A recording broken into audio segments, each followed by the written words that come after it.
best place to hide the truth is in the pages of a book.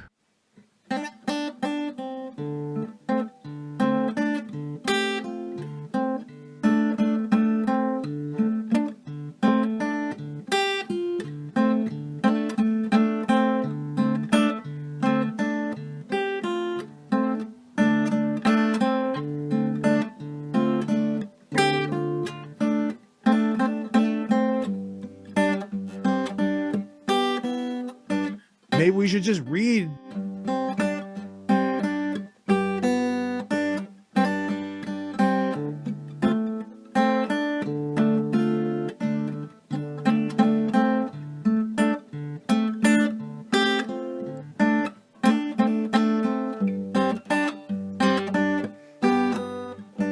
Maybe we should just read.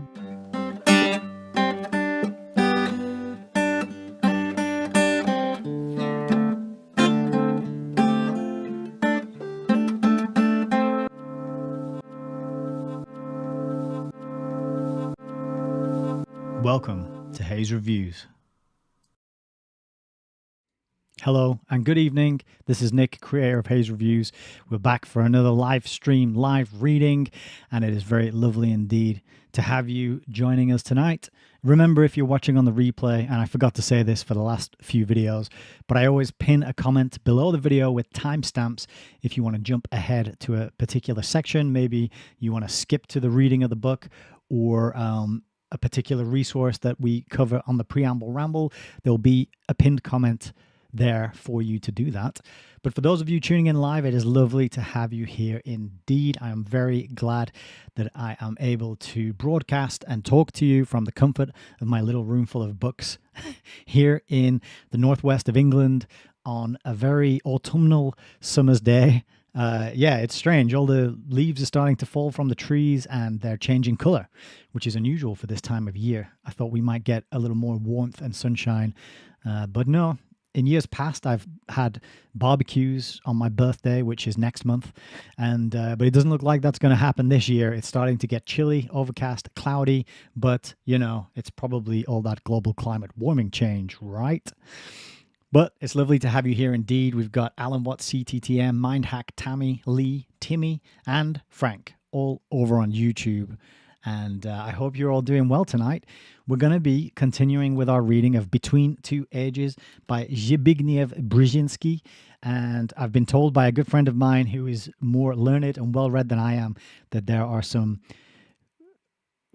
crazy humdingers coming up in this next chapter. We're going to be reading chapter 3 today. It's called Global Ghettos, and I'm very much looking forward to it indeed. I do have a bit of a preamble ramble prepared for you tonight. I've got a little video clip to share with you, and of course our usual little jaunt into Wikipedia to find out what we are supposed to think, which tonight is quite surprising what is revealed and referenced and mentioned.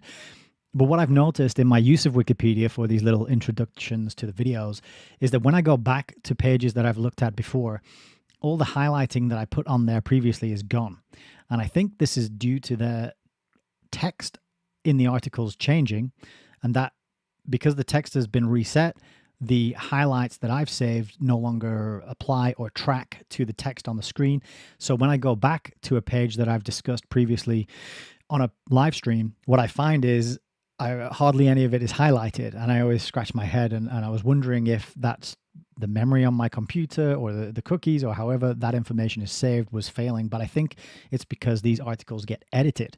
So it might seem a bit redundant to be going to Wikipedia in these introductions and everyone, oh, well, that's Wikipedia, you can't trust what it says. But it's actually a pretty interesting exercise because we're committing that version to a little time capsule, this broadcast. And then people in the future, if you're watching this at some point in the future, you might go to Wikipedia to see what it says now or then. Then, is that the right word? Or then or now in the future? Then, I think. So you might find that it's been edited, changed, altered. References might have been removed. In particular, I would like people to check out the Wikipedia page that we're going to look at tonight because some resources on there that I was surprised to see mentioned. But we will be getting to that very shortly. So welcome to Hayes Reviews. This is where we read the books, we get into the evidence, we try and give our attention spans a much needed workout by focusing and concentrating on long form written content. Now, it's not everybody's cup of tea. These days, people want the hot take, they want the quick snippet, they want the download, the opinion, so they can just update the things that they're supposed to say and talk about and think and go about their day without too much interference. But, hats off to anyone in the audience for this broadcast and this channel. You recognize that things are complicated, things are generally more nuanced, and we can't always boil them down to black and white or red versus blue, as the case may be. Reality is more complex. And not only that, but we're actually doing ourselves a massive favor by reading books and focusing on long form content. We're in this hyper-speed age of information overload, and we are inundated with new videos and articles and blog posts and highlight reels, and it just goes on and on and on, and you can never really keep up with it all. And that's by design. And I think that is a strategy known as flooding the zone, where if you think of the zone as the zone of information that you are living within, if you can flood that with what a colleague of mine used to call piff, paff, and trivia, if you can flood that with trivial stuff, with gossip, with outrageous arguments and quote unquote debates. Like most debates that you see online are not really debates, right? It's just people arguing, shouting at each other, disrespecting one another. It's really just giving you a modality of interaction that you might then repeat and copy in your day-to-day life. It's very hard to find a proper, structured, formal debate where people are respectful of each other and they're exchanging ideas, and they are both there to enhance and improve their own understanding of a given topic, right? Most of the time people go into these with the intention of wanting to win, to beat the other guy, to get one up, to get a gotcha, to destroy. How many times have you seen these videos where Christopher Hitchens destroys religious guy, or Jay Dyer destroys Muslims, or something like this? People they're not engaging in healthy, productive, constructive discussion. They're actually in combat. And that's not a bad metaphor to think of it, because when we are thinking about this methodology of flooding the zone, what is the zone that's being flooded? Well, it's the informational zone, but it's also a war zone, because what we are in is actually a battle for the mind. It's a battle for the heart. It's a battle for the soul as well. I think it's a battle for humanity.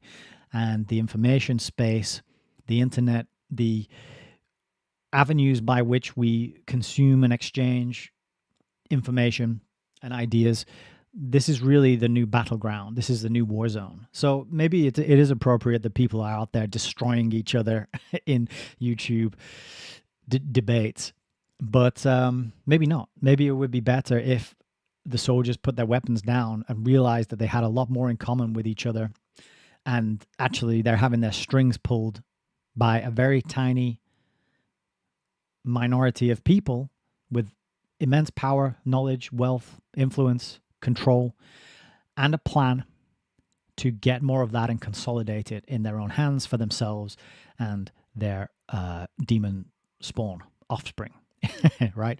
That would be much easier if people could realize that. But the name of the game is divide and conquer.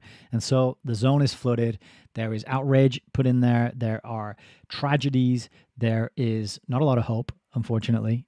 And the people who do provide the hope often provide you with hopium.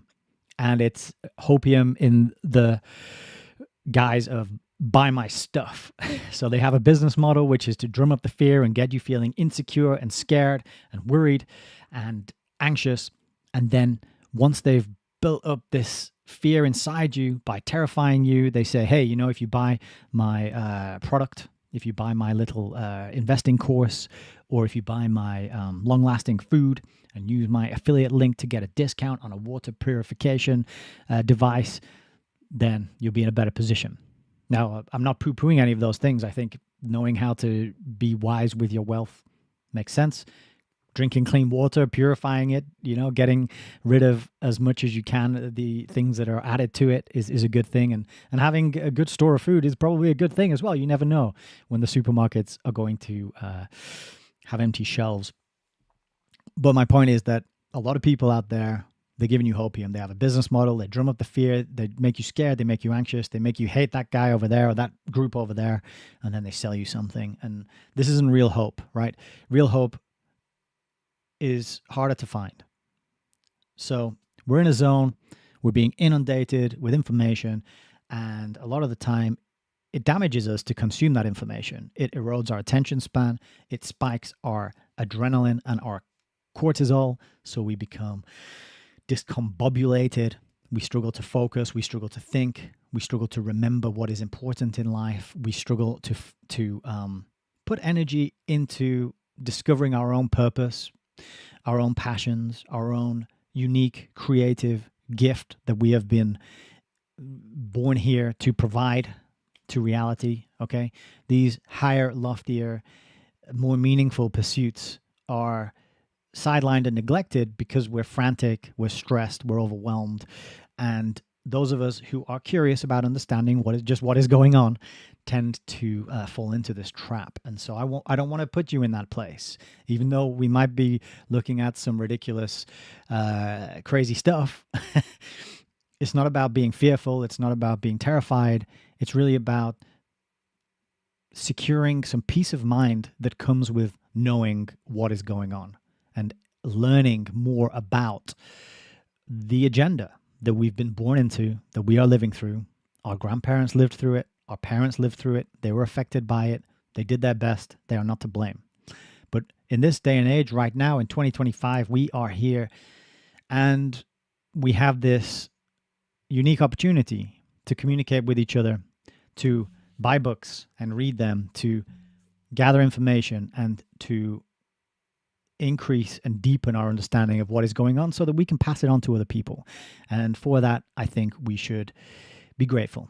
So that is my opening message tonight. Be grateful. I'm grateful that you're here, and I hope you are grateful to be here as well. It is lovely indeed. So with that said, let's get into tonight's Preamble Ramble. I'm going to click this button over here, and we will go to our first stop, which is Wikipedia. Did you know that there was a sitcom called Barney Miller?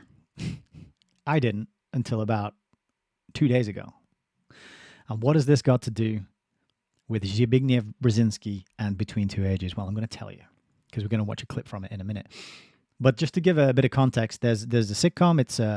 It's American, and it's set in New York City Police Department in Greenwich Village, Lower Manhattan. It was broadcast from 1975 to 1982. What's the premise of this sitcom? I hear you screaming from the back of the room. Well, a typical episode featured the detectives bringing in several complainants or suspects to the squad room. Usually there were 2 or 3 separate subplots in an episode with different officers dealing with different crimes. Sounds fascinating. Sounds interesting. They did all right. They did 170 episodes, right, over 8 seasons. And they've got all these different characters. It even had a little spin-off series about this character called Philip K. Fish. I'd never seen this before, and I have no idea if it was any good. I'm not recommending it, but I did have to mention it because a friend of mine, a good friend of mine, who runs the Open Minds Incorporated Telegram channel, when I told him we were covering Between Two Ages, he said, "Oh, that reminds me of this clip." And I said to him, "Thank you for sharing this clip with me. I'm going to put it on Friday night's Preamble Ramble." So here it is. Check this out. If you want to know about the Trilateral Commission, who they are, what they're all about, then why don't you go and watch this specific episode of Barney Miller? Let's hit play and see what it's all about. I'm just going to check that I got the playback speed. Oh, I had it at 175. Good job I checked that, isn't it? We'll go for 125. They're the ones you should be arresting, not me. Why don't you say that before? What we got here? Yeah, Mrs. William Klein. He was wrecking an office. But I just wanted to meet them face to face. I wanted them to admit what they were doing. Who is they? He was in the office of the Trilateral Commission. Trilateral Commission. Yeah, the Trilateral Commission. All right, what is the Trilateral Commission? It's an organization founded in 1973 by David Rockefeller to bring together business and political leaders from the United States, Europe, Japan, so they could work together for better economic and political cooperation between their nations. And that's what they'd like us to believe. But you see, what they're really up to is a scheme to plant their own loyal members in positions of power in this country, to work to erase national boundaries and create an international community, and in time bring about a one world government with David Rockefeller calling the shots. I take it they're pressing charges? Yeah, well, he broke a globe and some UNICEF artwork. Well, they're in on it too. Okay, Mr. Klein, if you I'm telling you, our whole way of life as we know it is in jeopardy. I appreciate that information. But I have the documented evidence. It's all in there. Show him. Well, he's got these magazines here. Conspiracy Review? Suppressed Truth Roundup? The whole master plan is exposed. Yeah, well, You're still not convinced, huh? Would you like to hear the names of just a few of the people who have been on the Trilateral Commission? not particularly. James Earl Carter. Heard of him? Look, Mr. Klein. Henry Kissinger. You heard of him? Walter Mondale. Who? Mr. Klein, this is John Anderson, George Bush. Now, you remember at the convention, everybody thought it was going to be Ford for Veep. You know what happened? David Rockefeller just picked up a phone, put in a call. Hey, Ronnie, forget Jerry, it's George. Bye. So, no matter who won in November, they had their man in the White House. Are you through? Yeah, I guess so. Okay, just have Listen, I'm sorry. I'm sorry for yelling. It's just, I get so agitated when I think about what they're doing. Try and relax now, Mr. Klein. You have a seat over there. You can give all this information to Sergeant Deep, okay? Thank you. Just sit down. Maybe, Mr. Hey, Bush, get on out of here. Thank you. Here you go.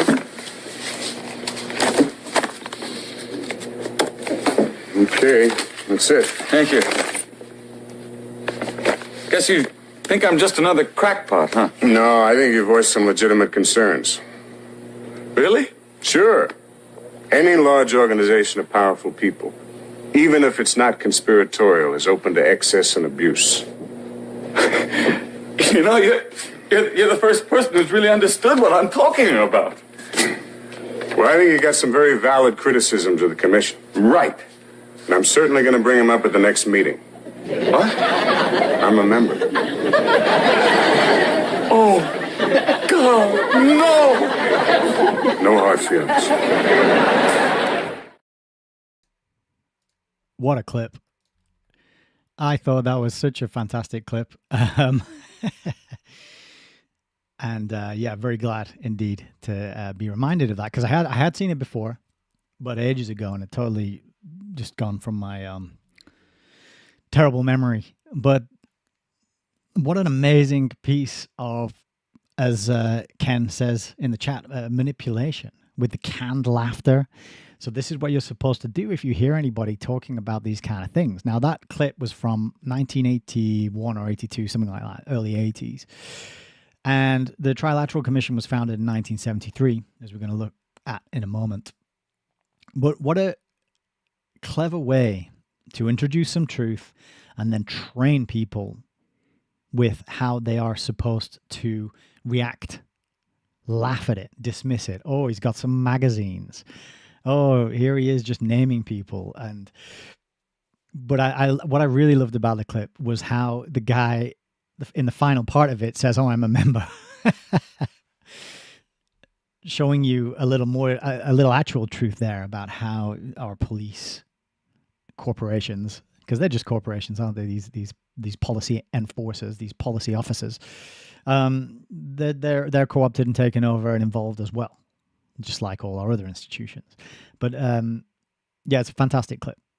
So it's a way to do kind of damage limitation, because when people start paying attention to organizations such as the Trilateral Commission or the Council on Foreign Relations, and they start connecting these dots and they start naming names, what better way to delegitimize that than by having some, I don't know how big that show was, but having a mainstream show with the example of just this canned laughter at this crazy kooky guy with his bald head coming in, ranting and raving, getting arrested, trying to confront this group at their offices, trying to find out what's going on, caring enough to do some research and some digging. Now, to be fair, he did only go in armed with a couple of magazines, which is really not the best evidence to offer, right? We've got much better evidence to offer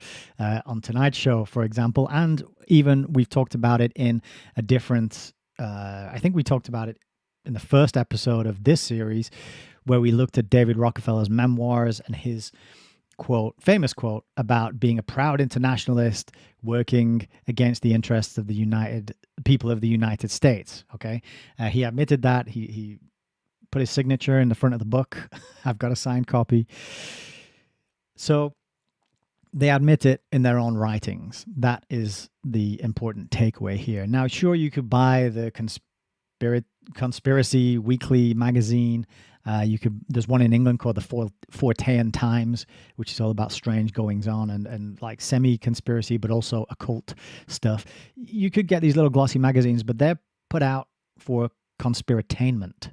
They're not put out for serious research. What you really got to go to, and what we're doing today, is go to read them in their own words. Read the books that they wrote. Read the publications that they put out. It's often dry. It's often a bit of a slog. It can be quite dull.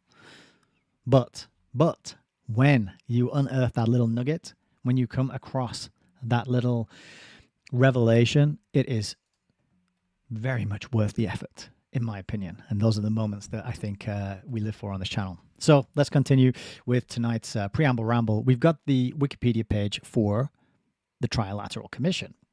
What's the Trilateral Commission? Well, according to Wikipedia, it's a non-governmental international organization aimed at fostering closer cooperation between Japan, Europe, and North America.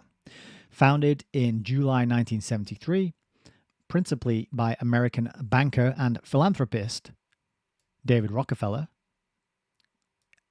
an internationalist, who sought to address the challenges posed by the growing economic and political interdependence between the US and its allies in North America, Western Europe, and Japan.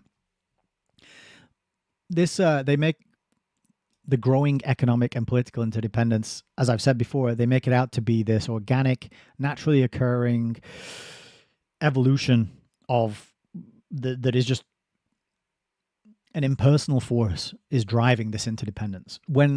If you pay close attention, if you study free trade treaties and agreements, you will know that this is all by design. It's all done on purpose.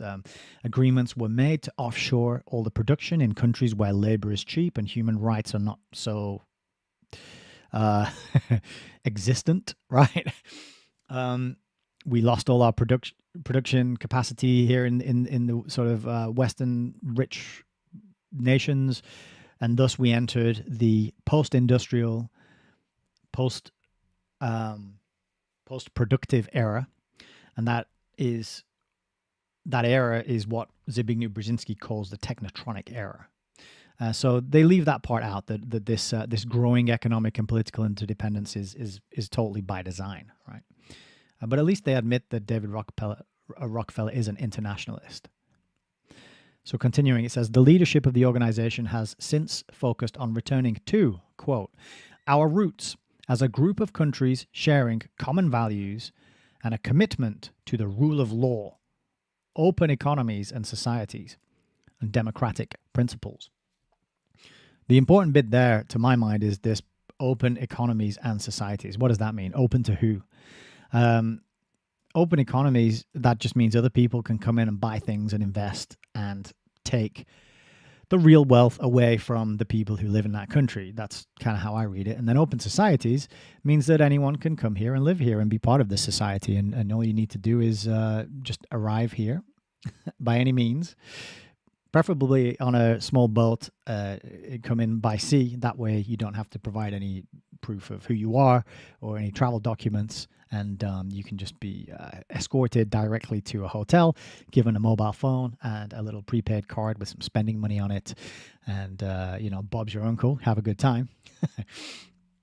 But that's what I think of as open economies and societies. It's undercutting, destroying the previously established national order. And people might call it national sovereignty, but really nations are just arbitrary areas of land, and they served their own purpose, but and they were just power structures used to govern people and conquer people in the past, right? So I don't really believe in national sovereignty as such. I don't think there's, like Alan Watts says, there's not really a time in the past that we want to roll back to where things were all good. And back before all these immigrants came in here, we had it good, right? I think countries are just another method by which people are dominated by a minority of psychopathic controllers. But you get used to it, having a country, having a cultural identity, having a nation with a flag and a symbol and maybe a monarchy who you support and adore. And then all that gets when the time comes for that to be destroyed and undermined, they being the controllers, the world controllers, they know that a certain amount of people are going to be upset about that. They're going to feel under attack because they've incorporated that flag and that whatever it is, particular set of cultural behaviors, food, language, beliefs, but they've attached their identity to that stuff. And then when they see it being degraded or diluted, they're going to feel bad, and then they're going to kick back. And then this is just another way to play groups off against each other, to manage a dialectic. You've got the natives and you've got the immigrants, and then you play them off one against the other, and the outcome is always more control, more centralized power, more emergency laws granted to the government that they never relinquish or give back after they give it to themselves. Okay, excuse me a sec. Just got to clear my throat there. So let's continue with this Wikipedia article. They have headquarters in Paris, Washington, and Tokyo. Meetings are held annually, and most gatherings focus on discussing reports and debating strategy to meet the Commission's aims. And it says, citation needed. Yes, I would like a citation for what are the Commission's aims. There is a trilateral.org website, though. Perhaps that'll tell us. But it doesn't tell us here. It says the Trilateral Commission represents influential commercial and political interests, right? So if you are uninfluential, then the Trilateral Commission does not represent you. It says it right there, which is 99% of the world's population, right? Are uninfluential, or at least in terms of the game as it is played at the highest levels of government, banking, finance, corporation, religion, etc. Right? Nobody is uninfluential when it comes to the impact they can have on the people around them, of the lives of those who they are related to or choose to associate with or work with. Everyone has capacity to be influential, but not on the kind of grand chessboard, to use a Brzezinskian term. And yes, I just did coin the word Brzezinskian. It says, as of 2021, there were 400 members, including leading figures in politics, business, media, and academia. So those four pillars of population management and control that this organization is bringing strands of those four areas together reveals to you that those four areas are not distinct from each other, right? they're four sides to the pyramid, actually. You could think of it that way. Politics, business, media, academia, all leading up to the little cornerstone of control at the very top. I just saw Adam roll into the chat saying, good afternoon. Good afternoon, Adam. Hope you're doing well. Right. History. What is the history? The Trilateral Commission, formed in 1973 by private citizens of Japan, America, and Western Europe. It's interesting that it just says private citizens. It doesn't even say who. It mentioned up here, principally it was David Rockefeller, but it says these were private citizens, right? So they are not elected, if you believe in elections. They are not voted for. They are not, nobody got together and said, we want these people to be in that organization over there to represent us. Nope. It's just a bunch of people got together. We are very influential and we are very powerful. Hey, let's cooperate. Let's work together. Let's identify some aims and work towards those aims. So in other words, it is a group of people breathing together, talking together, which is the literal meaning of the word conspiracy. The middle part of that word, spira, comes from to breathe, and con means together. So conspiracy just means to breathe together, to talk together, to plot together, to make plans, to cooperate together. So it's a group of private citizens coming together, right? And they've got their own aims, as it says. The commission has aims. It doesn't tell us what those aims are. But we got a few quotes here from its founding declaration. So I don't think we have a link to the full text of the founding declaration. It might be at the bottom, but there's no footnote here, unfortunately. But the quote is, growing interdependence is a fact of life of the contemporary world. There you are. So it's not been done on purpose. Nobody's voted on it. Nobody has pulled the strings to make this happen. It's just a fact of life. As sure as the sun comes up in the morning, as sure as gravity, as sure as night follows day, fact of life, growing interdependence, just the way it is. It's just the way it be. And we got to acknowledge that, make peace with it, accept it, and live accordingly, right? The next part is good. It transcends and influences national systems. So they're doing away with the nation, right? The era of national sovereignty and loyalty to your nation is gone. Even though those things still exist, there's a place with a name, with a word on the map that says this is that place, you know.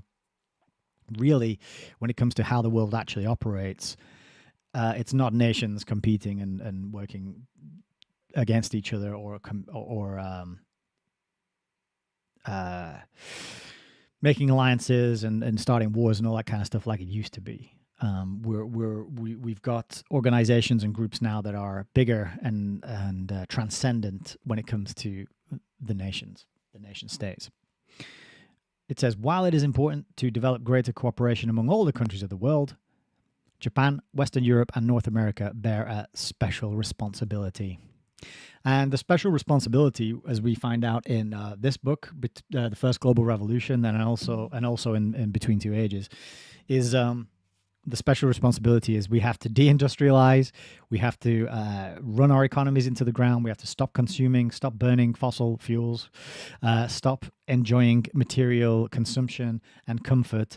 We have to go into permanent, sustainable austerity so that the rest of the world can have their time in the sun. They can have their development. They can have their economic prosperity and wellness and well-being, right? That's the special responsibility. And it's often framed as like a moral duty and an imperative that we have to go through this slow, grinding halt to an economy where people could enjoy a certain level of comfort and mobility. Those days are over. Now it's you'll own nothing and you'll be happy, while the rest of the world, India, China, they're burning all the coal and they're enjoying the prosperity that comes along with cheaper energy. It says, another quote from the founding declaration, to be effective in meeting common problems, Japan, Western Europe, and North America will refrain from unilateral actions incompatible with their interdependence and from actions detrimental to other regions. So these areas now are not allowed to do anything that benefits themselves, right? You're no longer allowed to do any action that is solely for the benefit of your country, your area, whether that's Japan or a country in Europe or North America. Now, and if you do anything that harms another region, you're not allowed to do that either. So it's it's a very sort of severe binding constriction on these areas of the world, right? And but this makes sense when you look at what's going on in these areas. You know, I'm in Western Europe, I'm in the United Kingdom, I'm in England, and you can see that economic decline as things get more expensive, as things start to fall apart. It's very noticeable, it's very visible. Stiff upper lip and all that. Here in England, we pretend it's not happening and we carry on sipping our tea and watching Coronation Street. But in American cities as well, I'm sure people can see this with the increased rise in homelessness. That's also a problem that's happening here as well. And there are not many city centers and town centers that are left unaffected by this, here in England at least. These places are not pleasant to go anymore for the most part, because it's just this unsafe, strange, cosmopolitan melting pot that doesn't feel like England anymore for the most part. And you don't really have much opportunity here because it's a service economy and there are really no skilled jobs in this country anymore. I mean, there are some, and they get to charge as much as they like because there's not that many people going into those skilled jobs, right? So there is work available, but with all of the rules and regulations and commitments to net zero, for example, sustainability, all the UN Agenda 21 Sustainable Development Goals that are imposed upon businesses, it really squeezes out the little guy, squeezes out the medium-sized businesses, and it leaves only those large corporations that have a big an ability to set people onto compliance with these requirements full time. If you're just a little one-man show, or maybe you're just you and some members of your family and you and some friends, it's very hard to get a business up and running and started in this day and age now. And that's just the way it is, right? But that's part of the plan as well. Then another quote here says, the Commission hopes to play a creative role as a channel of free exchange of opinions with other countries and regions. I kind of read that as, you know, maybe I'm becoming more cynical now. I always thought, yeah, free speech is a good thing. People should be able to say whatever they want. These days, though, when I see it like in a sentence like this, I feel like what they're actually alluding to is they're going to think the unthinkable. They're going to say the unsayable, right? Hey, this part of the world we need to put its populations through some sustainable austerity for the foreseeable future and lock them into a digital control system with digital money and digital ID so that they have no economic mobility, so they have no financial mobility. Whereas that in the past would have been shot down, right? Because we had some expectation of what rights we might enjoy in this particular part of the world. This creative role means we got to do what's necessary. We have to do whatever we have to do in honor of progress and the free exchange of opinions. Like, no matter how bad it sounds, no matter how distasteful it might be, we have to consider it and we have to let people express these options and these ideas. That's kind of how I read that. I could be projecting onto it, of course. But here we finally get a mention of Zbig. He's referred to as a Rockefeller advisor. And it says that he left Columbia University to organize the Trilateral Commission, along with, and there's a bunch of people listed, and I just highlighted some of the organizations they belong to. So there was a professor of Harvard University and United States ambassador to Japan. There was an exec director of the Council on Foreign Relations. There was a foreign policy studies director at the Brookings Institution. There was a fellow from the European Policy Center. There was another guy from the Foreign Policy Association, who was also the director of the Harvard Center for International Affairs. And there was also Alan Greenspan and Paul Volcker, who became later the heads of the Federal Reserve System. The organization's records, that's the Trilateral Commission's records, are stored at the Rockefeller Archive Center in North Tarrytown. So they're really pulling together people, as I said, from all these different columns, these pillars: politics, business, media, academia. The meetings are held, as we said, biannually, and they also have an official journal, which is called Trialogue. And I couldn't find any copies of that available on eBay.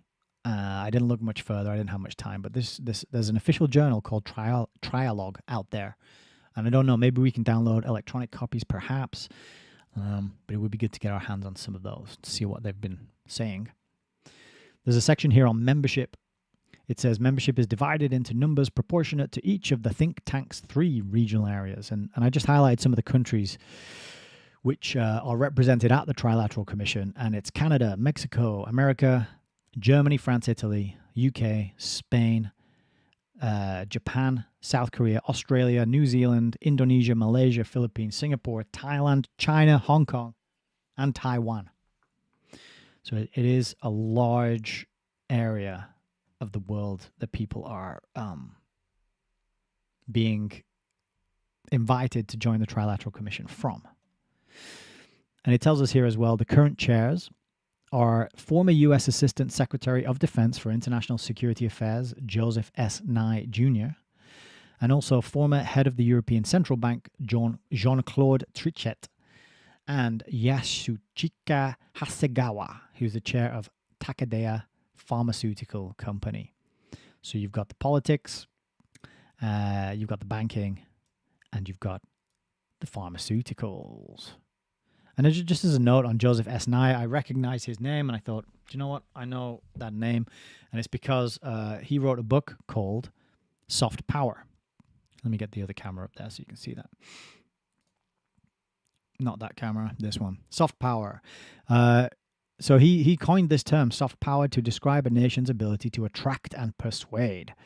So to contrast it against hard power, which is your military force, soft power is culture, political ideals, and policies. Okay, so that's his book. Quite a short little paperback there. Easily, widely available. You can get a copy of that. Soft power, though, reminds me of Between Two Ages, where Zbigniew talks about how America, part of America's role is to invade the living rooms of other countries with its media, with its messages out of Hollywood, or also not just Hollywood, but other, whether that's news, whether it is such as the foundations, the educational arm. It's about America influencing the culture and the way things are done in other places. That is soft power. You don't have to just go in and bomb the crap out of them and then tell them to obey. You can do it in a more gentle way. You can kill them with kindness. And this is kind of more in line with the thesis of Brave New World, for example, this soft power concept. But there you are. So he's the current chair of the Trilateral Commission. He wrote a book, Soft Power. Might be one worth grabbing hold of and reading as well if you want to learn a bit more about these people, how they work. A little bit here on the leadership. You've got their names of all the different leaders. The only one that stood out to me was Peter Sutherland, the honorary European chairman. Now, Peter Sutherland, there's a book about him, which is this one. It's called The Globalist. So you've got David Rockefeller, the internationalist. You've got Peter Sutherland, the globalist. And it says here that he's probably the most influential Irish person ever and a key figure in world history over the past 25 years. So the youngest European commissioner, chairman of Goldman Sachs International, chairman of BP, UN Special Representative for Migration, special advisor to the Vatican, head of the General Agreement on Tariffs and Trade, and the first head of the World Trade Organization. So there you are. The globalist. Pete Sutherland was also a leader of, he was a honorary European chairman in the Trilateral Commission. There's a section down here about notable members, plenty of those to dig into. There you got George H.W. Bush. And then you've got as well all the different organizations that they are connected to. And a lot of these schools of international affairs, foreign policy associations, Federal Reserve. Mark Brzezinski, Zbignew's son, is also in there as well. But there's a lot of people here influential. Because it's only... Oh, Jeffrey Epstein, of course. Don't know why I didn't highlight that last time. He was described as an enthusiastic member of the Trilateral Commission in 2002. Very enthusiastic indeed. Richard Gardner. Richard Gardner did, I think if it's the same Richard Gardner, did a book called In Pursuit of World Order. I think this is the same guy. Yeah, Richard N. Gardner. There you go. Let's show you the bigger cam. That one. You can see that little red thing across the bottom there that says House of Commons Library. So this copy that I got was ditched by the House of Commons. They didn't want it in their library anymore. And then and I snapped it up. I found it online secondhand. He also did an article in Foreign Affairs, which is quite notorious and famous as well. Back in the 70s, I think that was. But there you are, Richard N. Gardner. Who else we got? We got Larry Fink. Just goes on and on. Samuel P. Huntington, we talked about him, I think, in the last video. Henry Kissinger. Klaus Schwab. Is that saying Klaus Schwab was there?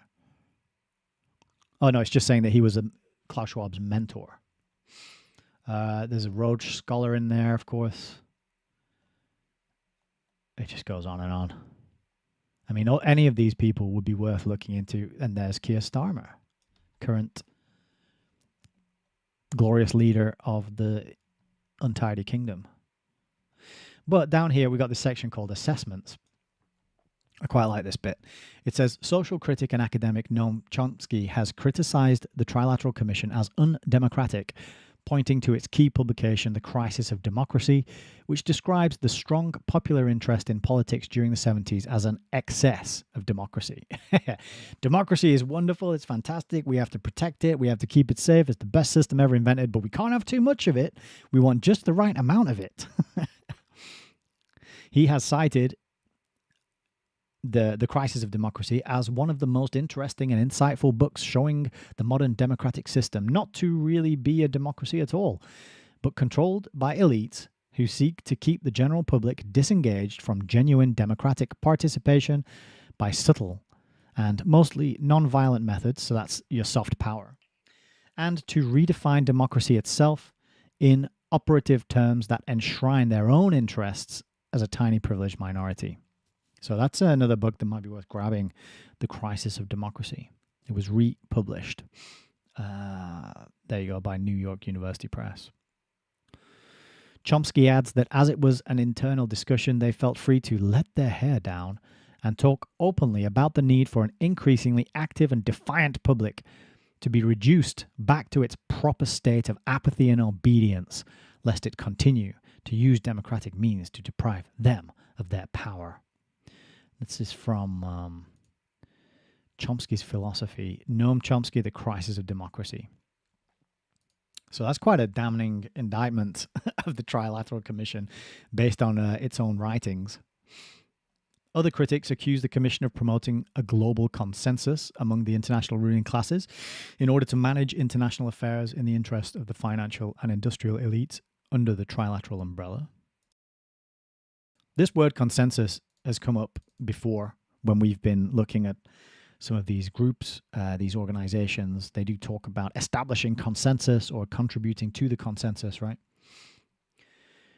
It says here, in his 1980 book, With No Apologies, Republican Senator Barry Goldwater suggested that the discussion group was a skillful, coordinated effort to seize control and consolidate the four centers of power: political, monetary, intellectual, and ecclesiastical, in the creation of a worldwide economic power superior to the political governments of the nation-states involved. So it's not just the crazy guy in that episode of the sitcom we just watched. It's also Republican Senator Barry Goldwater. It's also celebrated academic Noam Chomsky. It's a lot of well-read mainstream people who are concerned about this organization.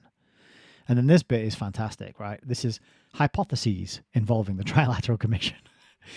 It's an unusual section title to have on a Wikipedia page, but here we are. Okay, so some hypothesists believe the organization to be a central plotter of a world government or synarchy.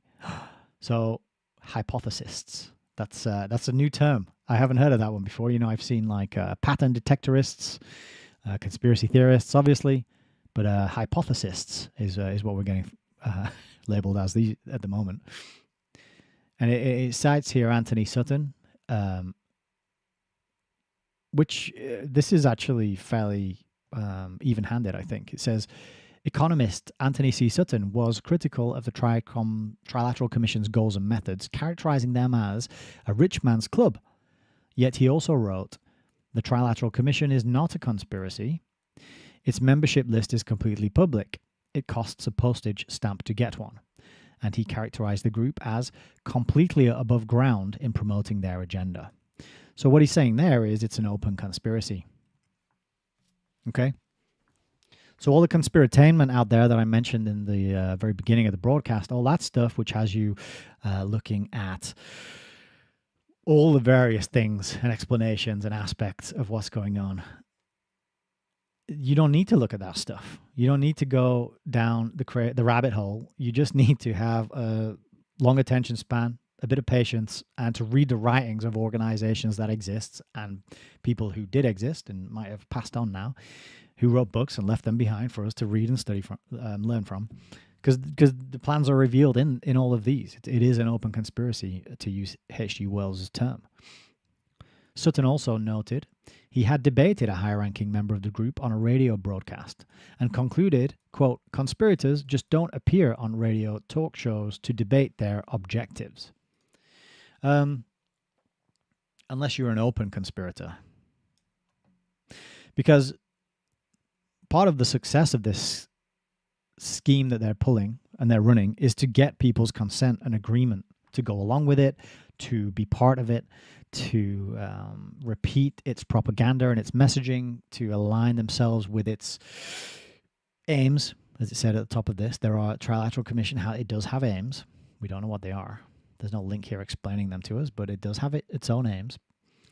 And so you need that soft power. You need to get people on board. The clip that we watched at the start of the broadcast, that's a form of soft power, right? That is influencing through culture, through media, people's opinions and views on things, teaching them how to react, teaching them that when someone talks to you about the Trilateral Commission, you need to laugh at them. And in case you don't know what laughter sounds like, here's a laugh track to trigger you and signal to you and get that Pavlovian conditioned response inside you to make sure you laugh at the appropriate time, which is when people start to talk about Trilateral Commission and David Rockefeller. So I disagree a little bit with Anthony Sutton there. But that quote, we're bringing all the book recommendations tonight, is apparently, I looked up this footnote, is from his 1983 book, which I have a reprint of here. But this is his America's Secret Establishment, An Introduction to the Order of Skull and Bones.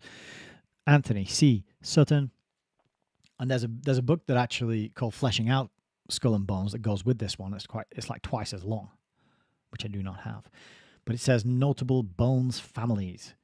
And it's got Rockefeller, Gates, Harriman, Kellogg, DOGE, Bundy, Buckley, Aldrich. So, Anthony C. Sutton, another brilliant researcher, another book you could grab hold of to learn from. Lift yourself out of ignorance and apathy by reading books. There's a section here about publications, only 3 publications, 2 of them from the Brookings Institution, but you've got the global economic crisis and you've got nuclear disarmament and non-proliferation. And the Brookings Institution I have looked at on a previous Preamble Ramble for a different book.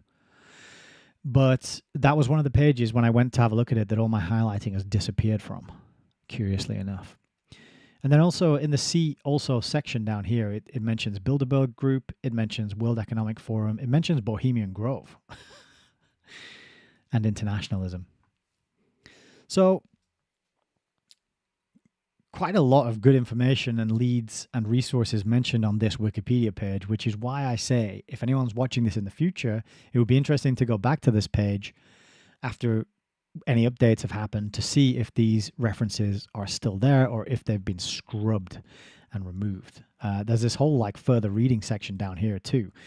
And the top book that they recommend is Between Two Ages, right? So they're telling you if you want to know more about this open conspiracy, you got to read Between Two Ages, which is what we're doing tonight. It also mentions David Rockefeller's book Memoirs, and that's got the famous quote about him admitting guilt to being an internationalist. It mentions Holly Sklar's book Trilateralism, which we have a copy of here. That's quite... The price on this one is going up. It used to be about £15. It's creeping up. It's a massive book. It's about 600 pages. Trilateralism. You can get hold of that. It also mentions Trilaterals Over America by Anthony Sutton and Technocracy Rising by Patrick Wood. So you could do worse than grabbing as many copies as you can of all these books that we've just mentioned tonight, adding them to your library and reading them. You would get a pretty good, coherent picture on some of these things that we're going to be learning about. So I was pretty impressed by this particular Wikipedia page. It's very well referenced, as you can see. It's got 68 references, and it actually has some breadcrumbs that are worth following up on. So how about that? Not everything on Wikipedia is complete garbage. And that's all I got for our little preamble ramble tonight. Thank you very much for hanging in with me so far. We're going to be getting into the book reading very shortly. Before we do, allmylinks.com/Hayes Reviews. If at any point you want to support or follow me or get in touch or do any of the other things that you can do there by following and clicking around on some of these links, that would be wonderful indeed. It helps me to reach other people who are interested in this kind of content. It helps me to keep going. And unfortunately, in this day and age, if you, and this applies to all of us, and it's like if things can't keep going, then they can't keep going. And we can only keep going if we are supported and if people find ways to get the word out, to grow the audience, to send a few pennies or pounds here and there, and to participate. And that would be the best thing, really, would be to get people to participate. And we have more interesting conversations, have more interesting discussions, learn from each other, and read books and talk about them, right? And just get off this outrage algorithm feed that we're all addicted to. And yes, I am also addicted to it as well. Telegram being my main drug of choice. But wonderful to have you here, and I would appreciate your support very much in any way that you feel you are comfortable to do. So that is it for the Preamble Ramble. I am going to move a few windows around and we can get into the book reading. Tammy says, great preamble. Thank you, Tammy. I appreciate that. I'm like conscious of time, trying not to go on for too long so that I can get back to being a father. So I feel like I'm like speeding through these things and just tripping over my words and not explaining things very well. And, but you know, you get what you get, and I appreciate your kind words. It's very nice indeed. So we got a few comments over on YouTube. Melissa from Alan Watts CTTM says, completely forgot about that clip. Yeah, I know. I was so grateful to my friend for reminding me about that. Frank says, brilliant piece indeed. Great from a then and now situation. So much out there now which proves that guy 100% correct. Yeah. But you just got to laugh at the person in your life who starts talking to you about these things, right? I've mentioned before as well, I said to my dad, we were talking about Keir Starmer, leader of the Labour Party, currently in what do you call it, in office? I don't know. They got elected in the UK, in control or whatever. They're doing horrible things, obviously. And I said, oh, he's a member of the Trilateral Commission. But Dad said, who's that?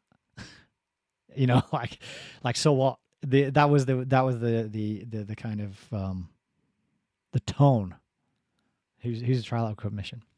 And I sent him a link. I don't know if you ever followed up on it and had a look at it, but not everyone is so has the appetite to learn about these kind of things, and I get that.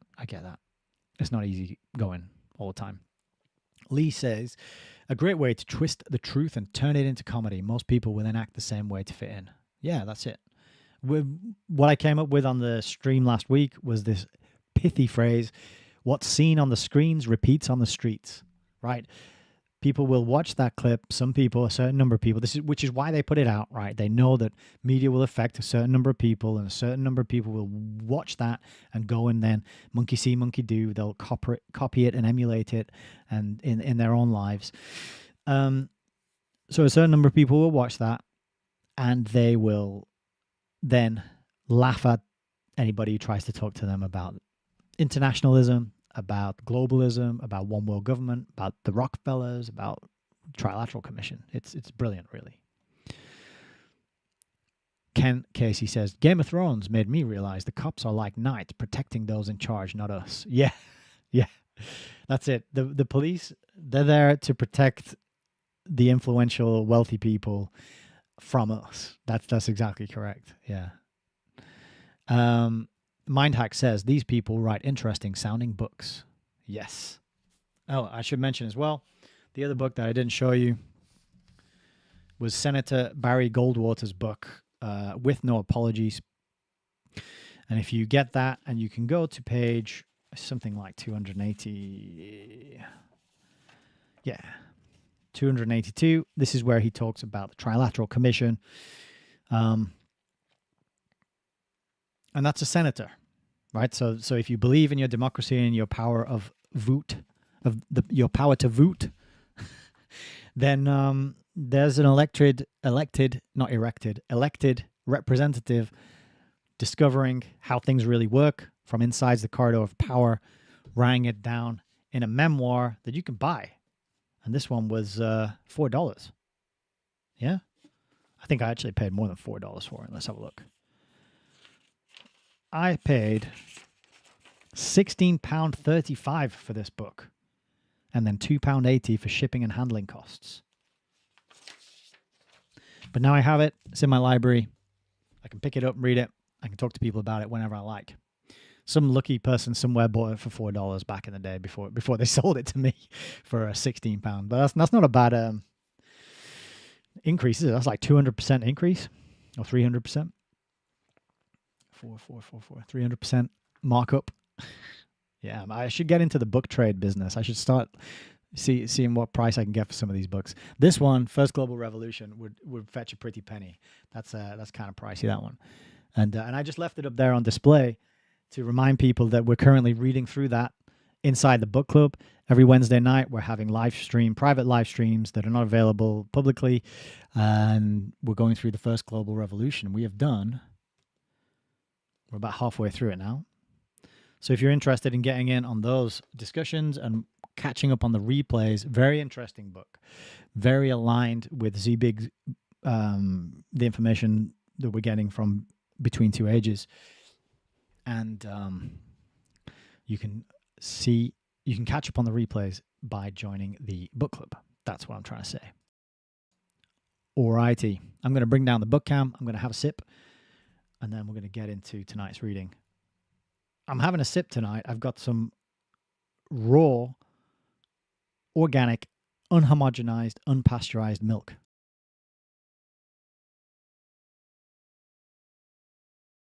Did you know that Rothschild, one of the Rothschilds, only ever stood up to speak in Parliament twice in the UK during his life? And the second of those times was to insist that all milk be pasteurized. But they don't have really strict enforcement of non-pasteurized dairy. You can still get hold of it in the UK, and there's a really wonderful farm up in Lancashire. It's called Gazegill Organics. That's where I order my milk from, and meat. It's really good stuff. But yeah, you can't beat some raw, unhomogenized, unpasteurized milk. It's good stuff. Right, let me adjust my microphone a sec. I'm not very comfy.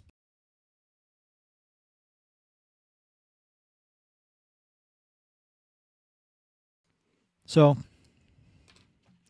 we're going to be continuing tonight's reading when I can get comfy with Global Ghettos. And Zbig says, Global Ghettos.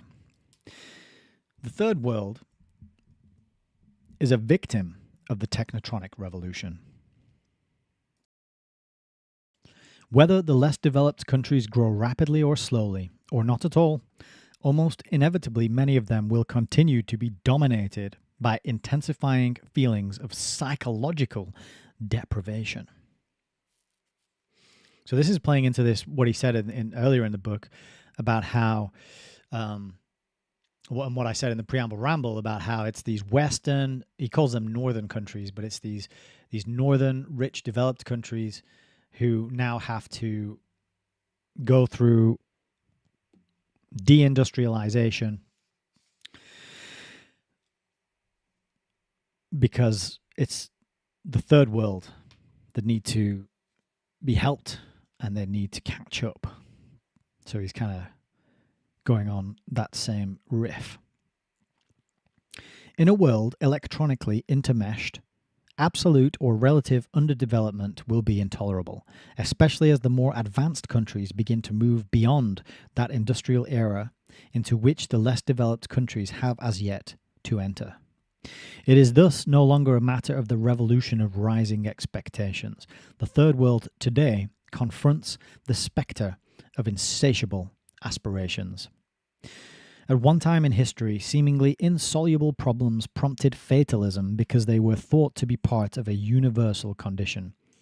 Today, similar problems stimulate frustration because they are seen as a particular phenomenon by which others, more fortunate, are not afflicted. The plight of the urban ghettos in the United States provides an appropriate analogy to the global position of the less developed countries, particularly in Africa and Asia. Their problem is not that of the absence of change.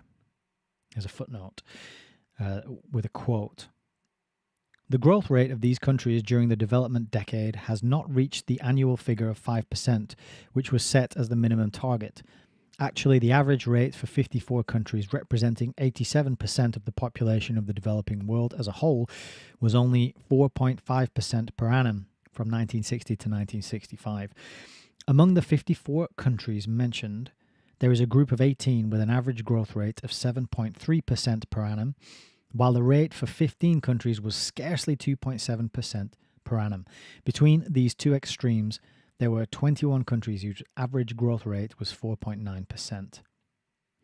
That's from Towards a Global Strategy of Development, a report by the Secretary General of the United Nations Conference on Trade and Development.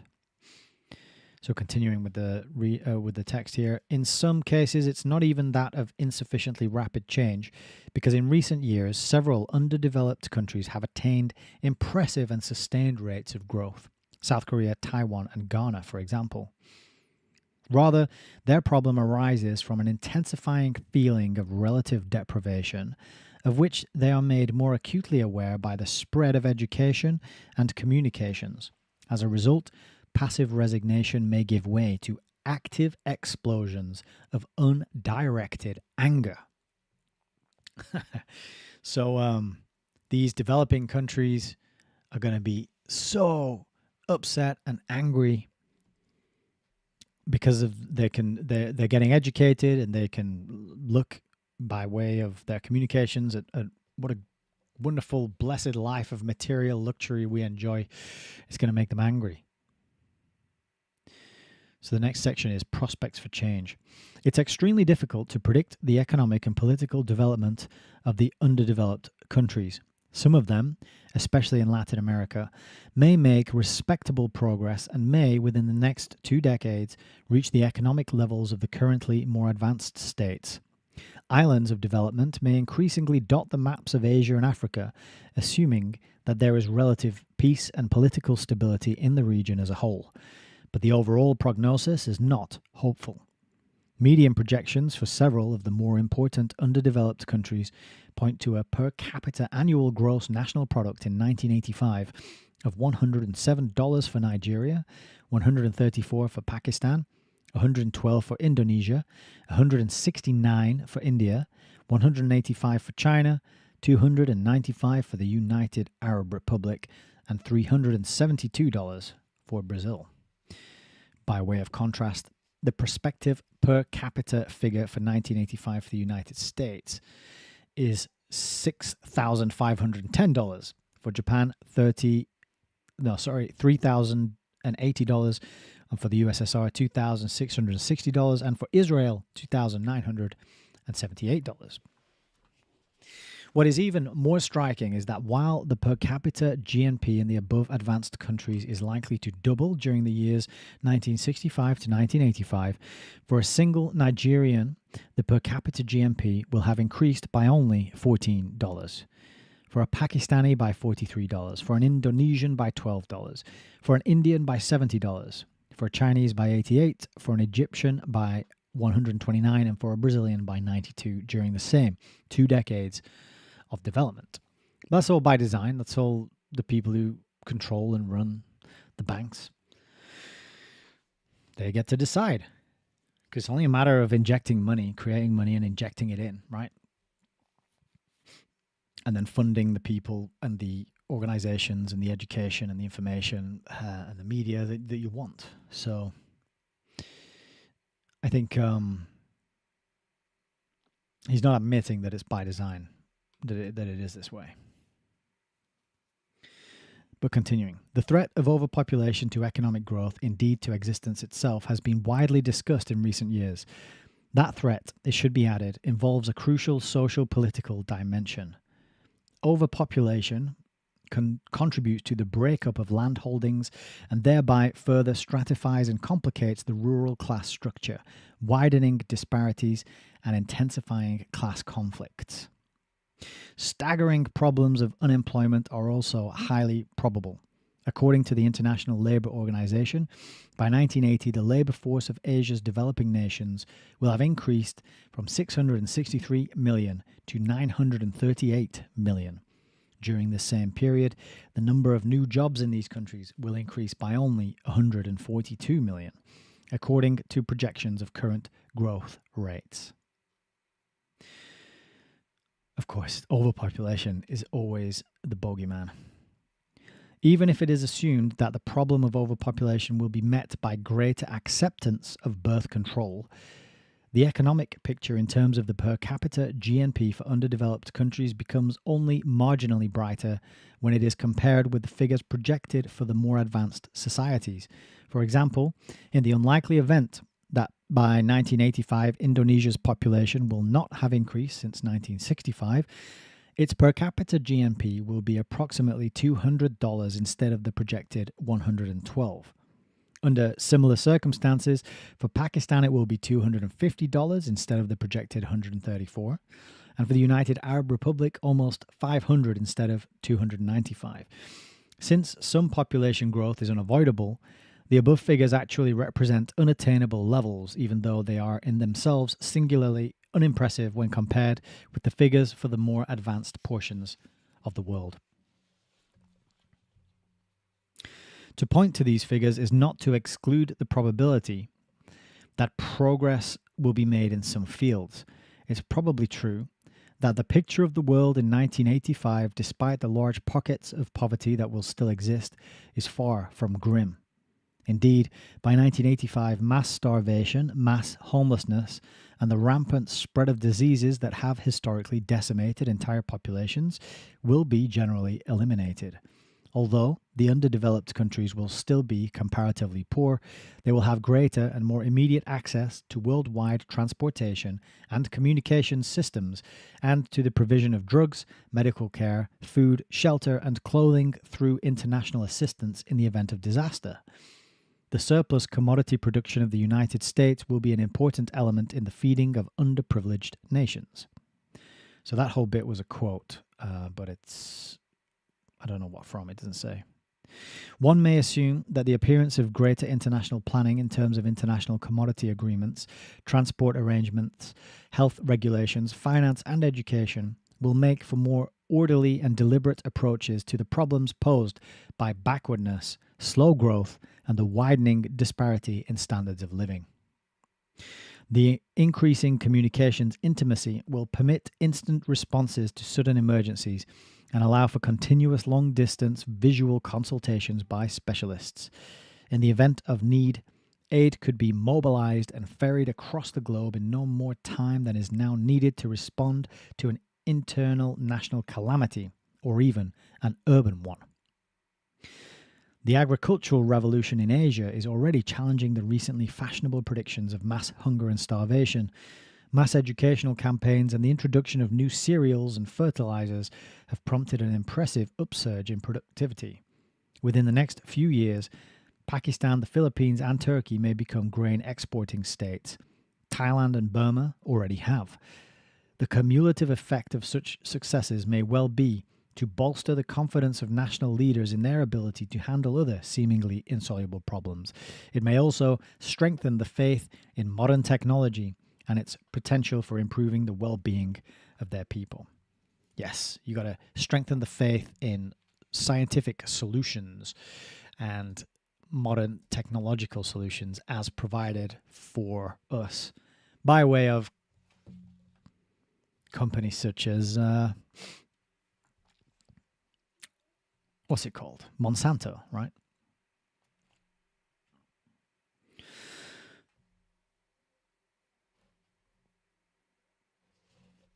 Yet, even allowing for these more hopeful developments, the fact remains that though the material conditions of life in the third world are in some respects improving, these improvements cannot keep pace with the factors that make for psychic change.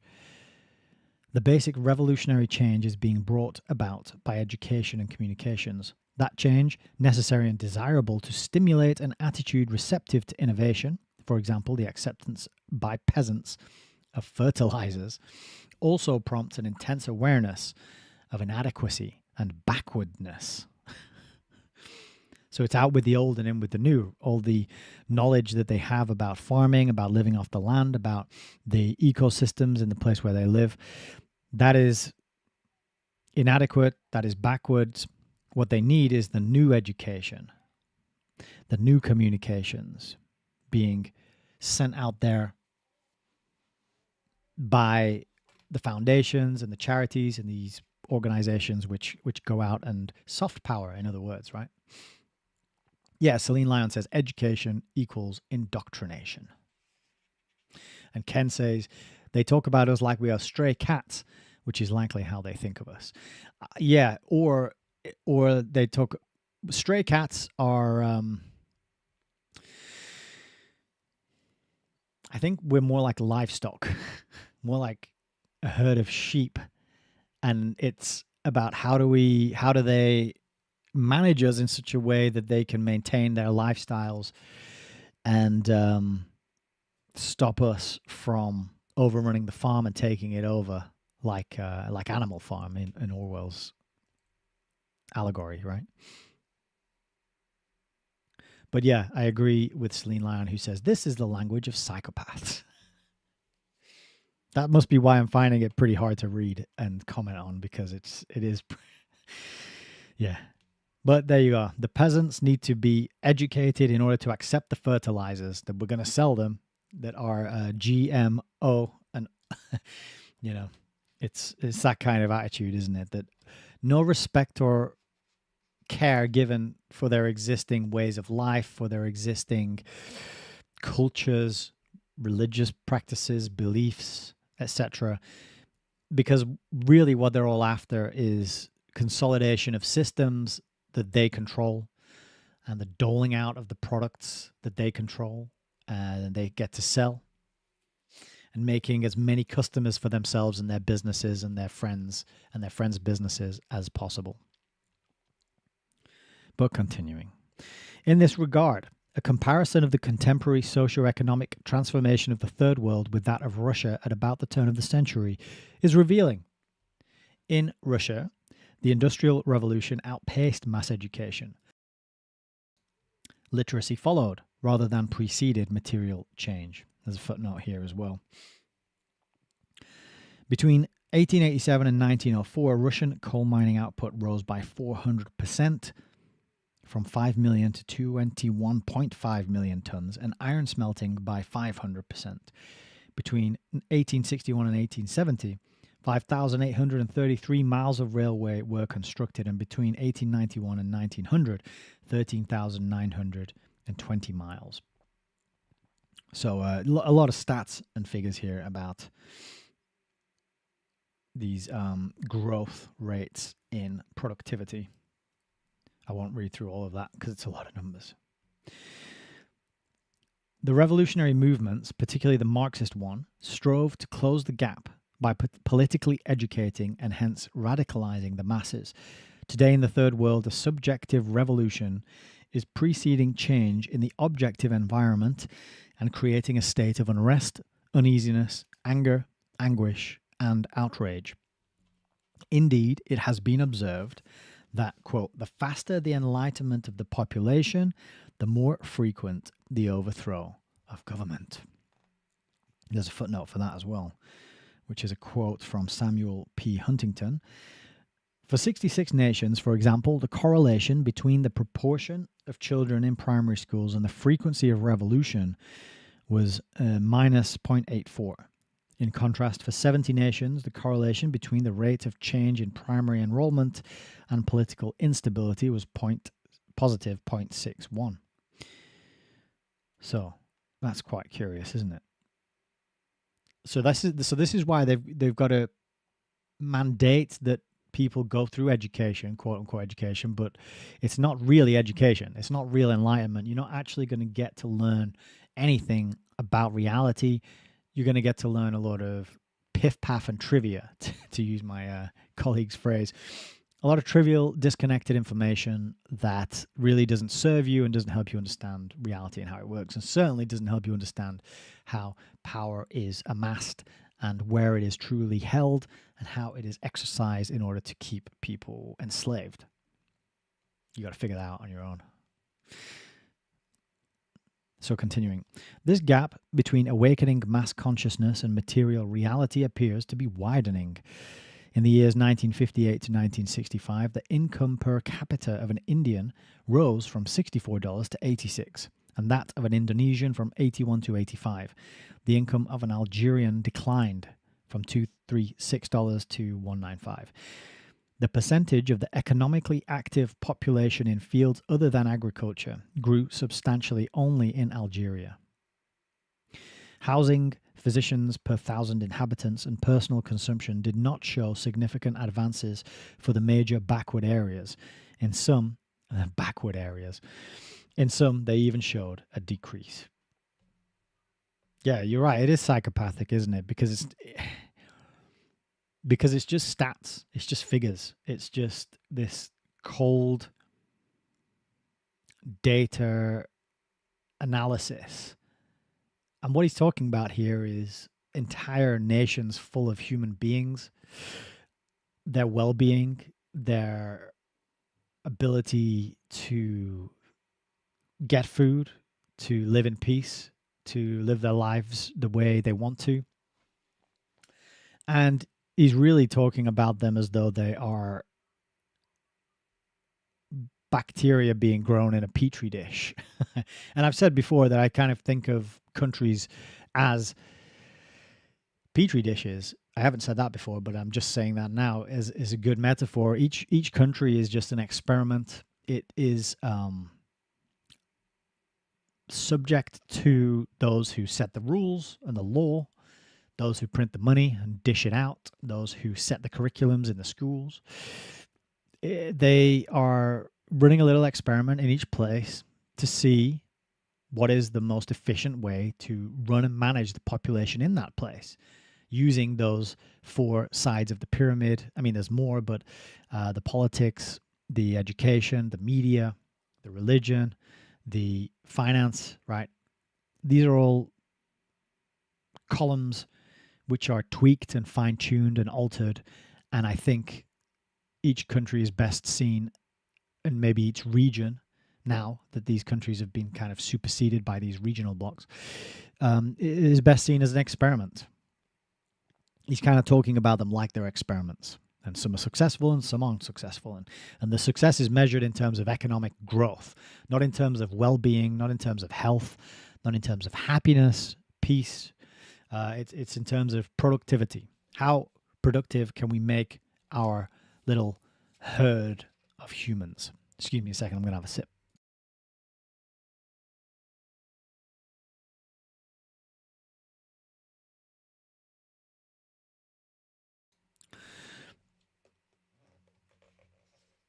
Tammy says, never mind farming, we'll be eating synthetic food.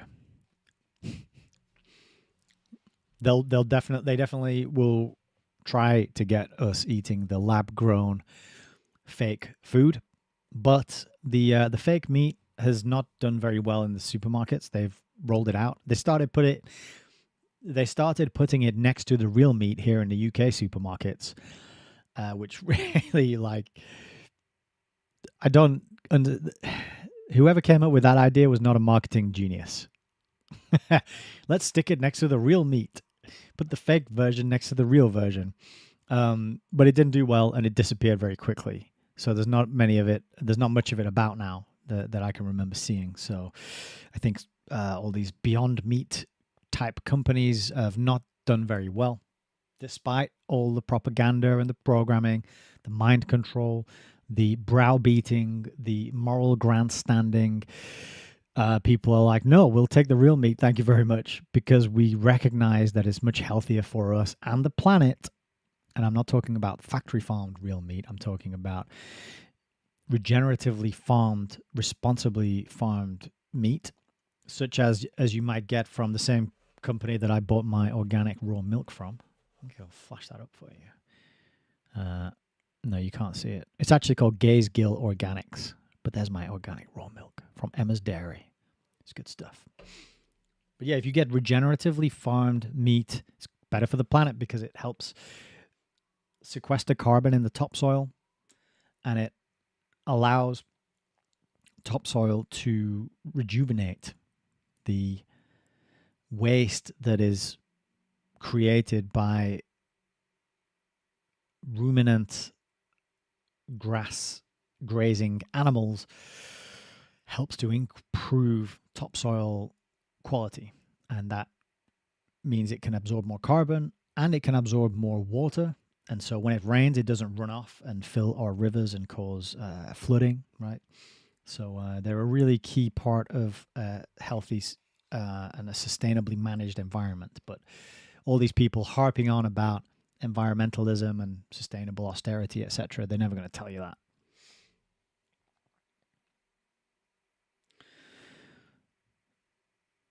The next section is the subjective transformation. Although objective conditions changed slowly, the subjective environment altered rapidly. Spectacular advances came primarily in 2 fields, communications and education. The number of radios in India quadrupled between 1958 and 1966. Elsewhere in the Third World, the figures have doubled or tripled. The television age is only beginning in these regions, but both transistor radios and television will no doubt become generally available there in the next 2 decades. So the television and the radio, these are tools of soft power. This is how you alter hearts and minds, because you are beaming audio visual information directly into their subconscious mind. And you can do that just through audio, whether that's the radio, as in this example, but it's even more powerful and effective with the accompanying image that you get through the screen as well. So soft power is a really useful concept to help us understand this standardization and homogenization of cultures everywhere. So continuing, access to higher education has grown rapidly. In India, between 1958 and 63, the increase was 50%. And by 1968, there were about 1.9 million students in 2,749 colleges and 80 universities. In Indonesia, the increase was 30% between 1958 and 1964. And in the United Arab Republic, it was more than 50% during the same half-decade. Enrollment in India's primary schools jumped from 18.5 million in 1951 to 51.5 million in 1966, according to UNESCO statistics. Brilliant. So more young people going through the state mandated indoctrination, being more young people being implanted, being downloaded with I just saw a sign actually when I was out earlier that said, think global, act local, right? These kind of slogan, this global citizen way of thinking, it's sold as a good thing. Hey, the more people we get into education, the better, right? Because like I said before, the more when the enlightenment goes up, people can stand up for themselves and they can improve their quality of life and they can get their human rights and they can demand them. And they are educated and they can get things done because they're educated. But actually, it's disempowering to put so many people through this kind of process, because what it does, it squashes out their unique individual creativity and it weeds out the people who are going to ask questions, the contrarians, who will kick back and push back and say, this doesn't make sense, and I want to know why you're teaching me this, and the people who read widely and then point out that the curriculum they're getting through their schooling doesn't match what's written in the old books available to them in other places, libraries, etc. Schooling it performs a lot of functions.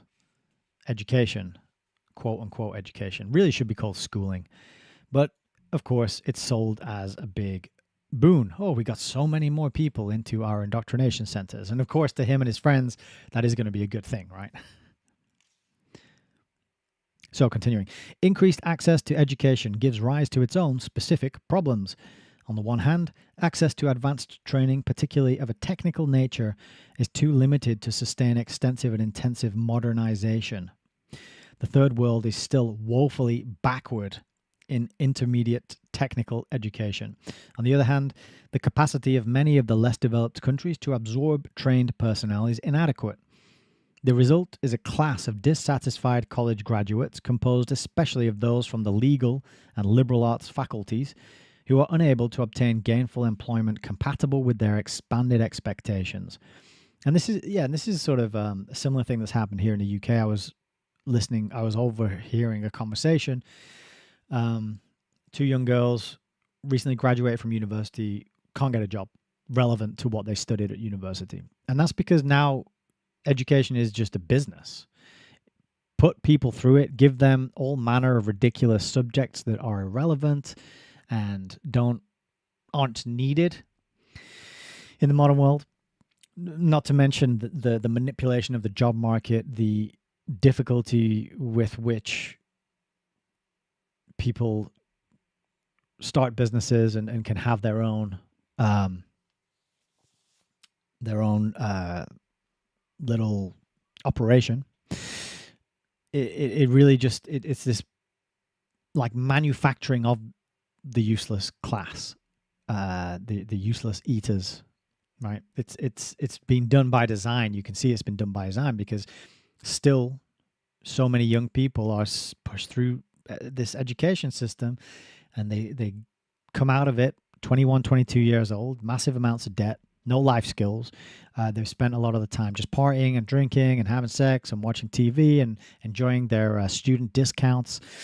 And they're still children. And then you end up with this more dependent society of adults, quote unquote adults, stuck in extended adolescence with no way to get out of it. And they can't get a job because they haven't learned anything useful or valuable. And they don't know how to start their own business. And even if they did know, it's very, very hard and expensive. And you need money up front. And you got to get the licenses and the permits. And you got to tick all the boxes and get all the assessments and get all the right permissions and pay the rent on the location if you're having a brick and mortar store, and on and on and on and on. And all the taxation that goes into it as well, right? The manufacturing of this useless class is that's kind of what he's talking about here. You can get all these people into education, but they're going to come out the other side of it with skills, and there's not going to be any jobs for them.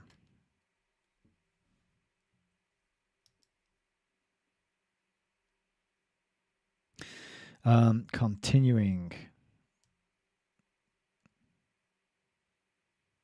Let me see. Where did I get up to there? Although this problem is already acute in several... I was about here, wasn't I? Although this problem is already acute in several countries, it could be made worse by the introduction of automation into the overmanned factories and bureaucracies of the less developed countries. Yeah, so it's going to be exacerbated by automation.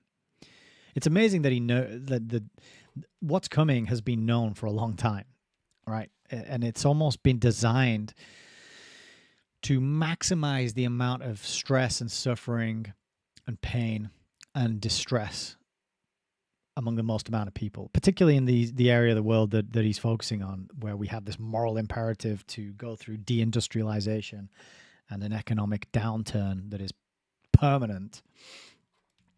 It's been designed in such a way to maximize human suffering, I think. And we're going to see that, we're going to be living through that, I think. But he says here, the problem is aggravated by the frequently low level of what is officially described as higher education. According to one admittedly impressionistic but perceptive account, quote, at a generous estimate, perhaps 5% of the mass of Indian students in institutions of higher education are receiving decent training by recognizable world standards. In most places, academic standards have fallen so low that they can hardly be said to have survived. And this is because it's been turned into a business, and all they care about is getting your tuition fees off you. They don't care about whether you come out the other side with anything useful. This condition is by no means limited to India. Teaching in South Asian schools at all levels tends to discourage independent thinking and the growth of that inquisitive and experimental bent of mind that is so essential for development. Well, it's not just South Asian schools, is it? It's all schools. The South Asian peoples are not merely being insufficiently educated, they are being miseducated on a huge scale. Similarly, in Latin America, quote, by now it is fully recognized that education in Latin America has fundamental shortcomings, that there is a high illiteracy rate, and that the educational system bears no relation to the requirements of economic development, quite apart from the serious deficiencies that exist in other basic cultural respects. Education of this sort contributes to the emergence of an inadequately trained class of younger people whose frustrations, increasing radicalism, and susceptibility to utopian appeals have many parallels in those of the 19th century intelligentsia of the more backward regions of Europe, particularly Russia and the Balkans. So actually telling you some truth there. The education systems are largely harming people. So, continuing. To obtain quality education, a small percentage of the students, either because they are unusually gifted and can obtain scholarships or because they come from wealthy families, go abroad. As a result, they are tempted to adapt to foreign styles and modes of life, and even to remain abroad. In effect, they opt out of their own society, either by emigrating internally on their return, or simply by never returning.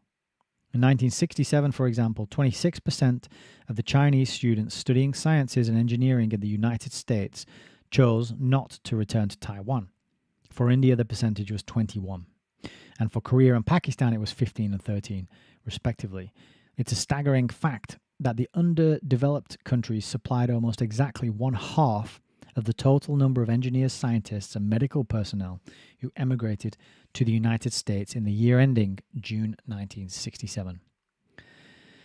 10,000 out of 20,000. Wow. It's expected that this proportion will actually rise in the years to come. At the same time, many of those who do return to their native lands do so after having become immersed in values and an educational system which prepares individuals to fit in an advanced country and may unfit them for developing an appropriate personality for an active life in their own community. Yeah, that's a great point. And this is one we've mentioned before and talked about elsewhere, particularly in the Rockefeller Foundation book that we read. This is one of the steps involved in that establishing the one world system of control, because you need to prepare people's minds for it. You got to make it acceptable to as many people as you can, and you do this by standardizing culture and behavior. And one way of doing that is to get the wealthy people of poorer countries to send all their money, pour all their money into their children, send their children abroad, and then put their children through the indoctrination systems of the richer developed countries, right? Knowing that they're either going to stay there or take those values and that indoctrination back with them and feel superior and feel and then also become influential in their own countries when they go back, because they're educated, or they'll be seen to be educated. Oh, he went to school in the West, therefore he's more educated than us, and he's learned more things, and we have to let him give him a promotion or give him a better position of influence and give more weight to the things that he says, right? Because he's educated in the West. So very aligned with internationalism, let's say. But it is sad because I lived abroad, and I'm kind of part of this homogenization of global culture, because I did my 6-year stint in Southeast Asia as a teacher. And what happens is you don't quite fit in the countries that you live in, and then you don't quite fit in when you get home again, because you've had this experience of living in other countries. So then it makes this kind of new third culture that's neither the home country nor the host country. It's a third way. It's kind of a synthesis, antithesis. It's a thesis, antithesis, synthesis. And that synthesis is the global mentality. It is the think global, act local, right? He says the cumulative... Oh, did we finish that bit? No, we didn't. The cumulative effect of these factors makes for a highly turbulent and extremely amorphous political pattern. Without allowing for specific differences among third world countries, it can be said in general terms that the political pyramid in the less developed countries has at its base the peasant masses, still primarily engaged in manual labor and largely illiterate, but no longer parochially restricted to their immediate environment, since transistor radios establish intimate contact with the national society and help develop awareness of their material or national deprivation. Right. So the soft power of the transistor radios helps people realize, or maybe not realize, but at least plants this idea in their minds that, hey, you live in a poor country, and there's these rich, wealthy countries over here, and they have a lot more comfort and luxury and access to material goods than you. And you need to be dissatisfied with what you've got, and you need to crave more, right? That's not how it's worded, but that's the message that is received through the advertising, through the stories, through the dramas. It drums up this sense of, hey, it's not fair. Why am I farming and living this life of hardship when these people over there have multiple cars and a big fancy house, and a cushy job sitting in an air-conditioned office all day, and a fully functioning kitchen full of gadgets and gizmos to cook in, and all this other stuff. So it actually, the soft power of the transistor radio helps foster that resentment and that anger that he mentioned earlier in the chapter. And then he says, next in order is a rapidly increasing urban population composed to a large extent of first-generation post-peasant city dwellers searching for new sources of authority.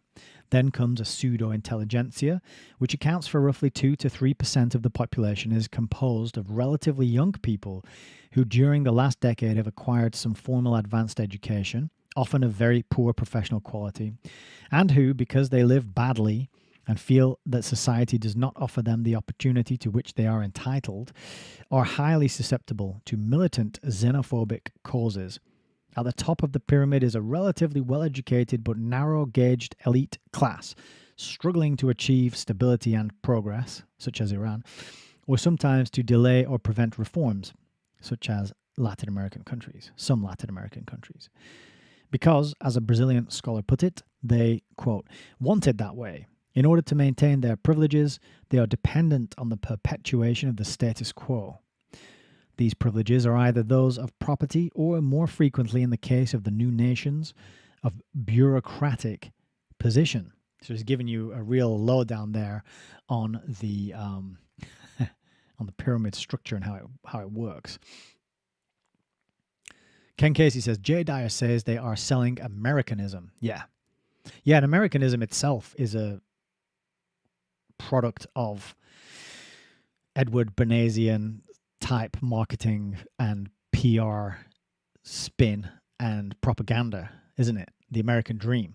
If the reality of people living in America were sold or were advertised, I don't think as many people would buy it.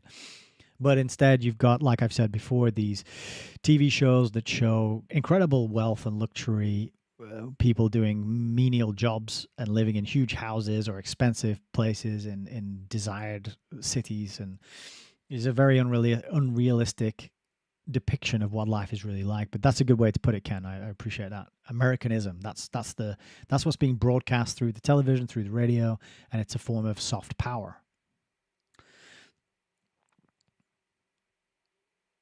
Trevor MacDonald says manufacturing consent. Agreed. That's part of it as well. You got to get people's consent to be ruled over by this particular system. It's much harder to rule people who do not consent. So continuing. Let's see how much longer we got left in this. Okay, we should be able to finish this chapter.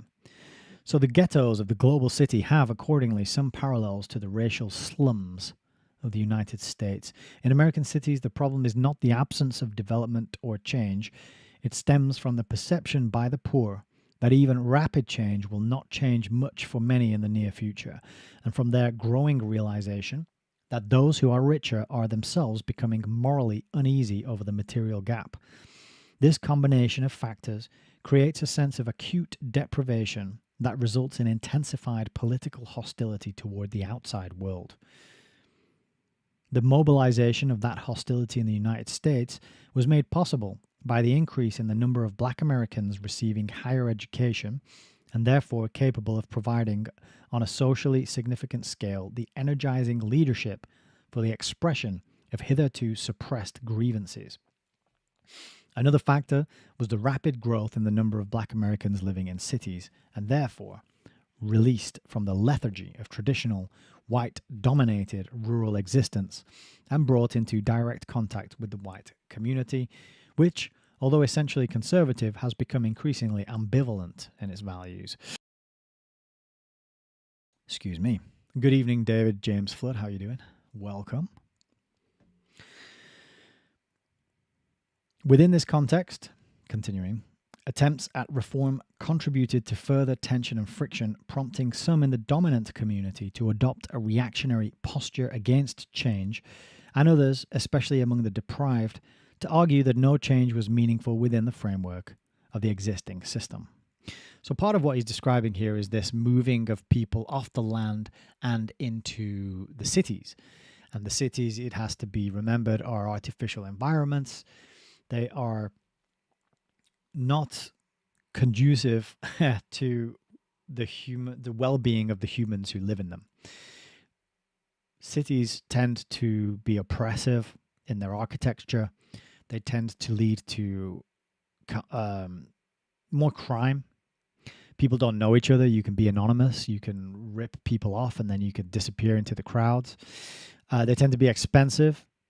People tend to become divorced from nature, from the cycles of night and day and the seasonal patterns and the interaction with the plant life, the flora and the fauna of the particular country that they're living in, right?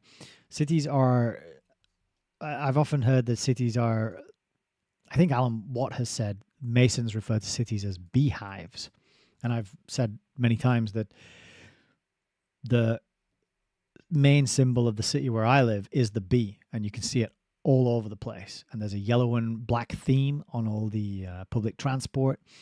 And there's this image of the bee. People have it on their cars and in their shops, windows and bags, backpacks. It's like, yes, we are drones. We are replaceable members of the hive serving the tiny elite, the queen bee at the top of the hive. And it's a really, I find it really strange how people have embraced that imagery so uncritically, and they don't have a problem with being referred to as bees in a hive. I have a massive problem with that. As Celine Lyon says, cities are shitty. That reminds me of the South Park character who runs I think he runs like a takeaway called City Walk. But because of his accent, he always pronounces it shitty. And he's like, hey, welcome to Shitty Walk. We got the shitty chicken. We got the shitty beef. Yeah, nice. Turbs over on Rumble. Good evening. Welcome. Enjoy the catch up. So he's given some, back to the book, he's given some valuable, true insight. But I think he's overlooking the causes of how these situations have been manufactured. But continuing, American racial slums have grown in a pattern not unlike the expansion of the huge impoverished urban centers in Asia. Blacks from the South have tended to move to northern cities more in reaction to their poverty and felt injustice than because of the actual employment available there. The rate of unemployment in large American cities is several times more than the national average. In Asia, cities inhabited by impoverished and unproductive masses have grown rapidly in recent years, not because of employment opportunities, but because of rural poverty and insecurity. Instead of standing as a symptom of growth, as it was in the West, urbanization in South Asia is an aspect of continued poverty. The parallel between the ghettos of the global city and the racial slums of the United States can be extended to the problems faced by the intellectual, political elite of the Third World. In the United States, integration has so far tended to mean the selective assimilation of a few individuals who can conform to the prevailing norms of the dominant community. However, their assimilation also means the loss of talent and expertise to the black community, in which the less educated, more militant pseudo-intelligentsia increasingly provides charismatic leadership to the masses by exploiting reverse racism.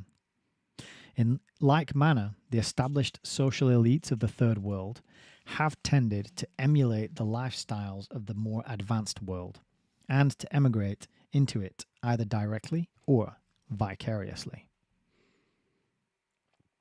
The political vacuum.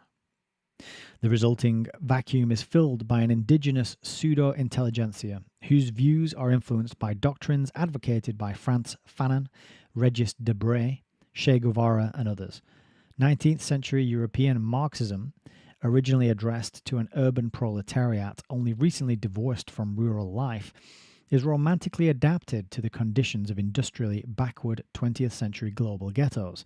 Quote, The revolutionary intellectual is a virtually universal phenomenon in modernizing societies. No one is as inclined to foster violence as a disgruntled intellectual, at least within the Indian context. Hoslitz and Weiner have observed.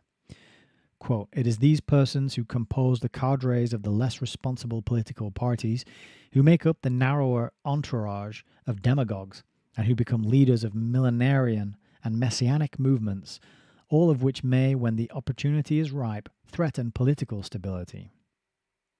In Iran, extremists of both the left and the right were more likely than moderates to be products of the city, to come from the middle economic strata, and to be better educated. Given this emotional context, external aid, designed to overcome the specific condition of backwardness and poverty, becomes an additional point of friction, and, even when it helps to improve the objective situation, stimulates further subjective tension. In the urban ghettos of the United States, governmental and private aid programs administered by whites have been resented by the blacks. When administered by the blacks, however, they have often become targets of white charges that funds designed for specific development programs have been used to advance black militancy. On the global scale, neocolonialism has been the formula used to stimulate suspicion by the masses of the political motives of economic aid from the advanced countries. Graft, corruption, and inefficiency have been the charges made by donor countries against the recipients of economic assistance. Graft, corruption, and inefficiency is that's just the way it is everywhere. Or maybe grift. The shift toward economic assistance on an international basis is a response to this danger, at least in part. It poses another danger, however.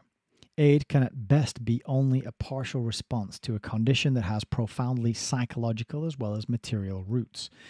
Economic assistance can be effective only if, in addition, the recipient country's emotional resources are mobilized and a sense of popular enthusiasm and purpose is created.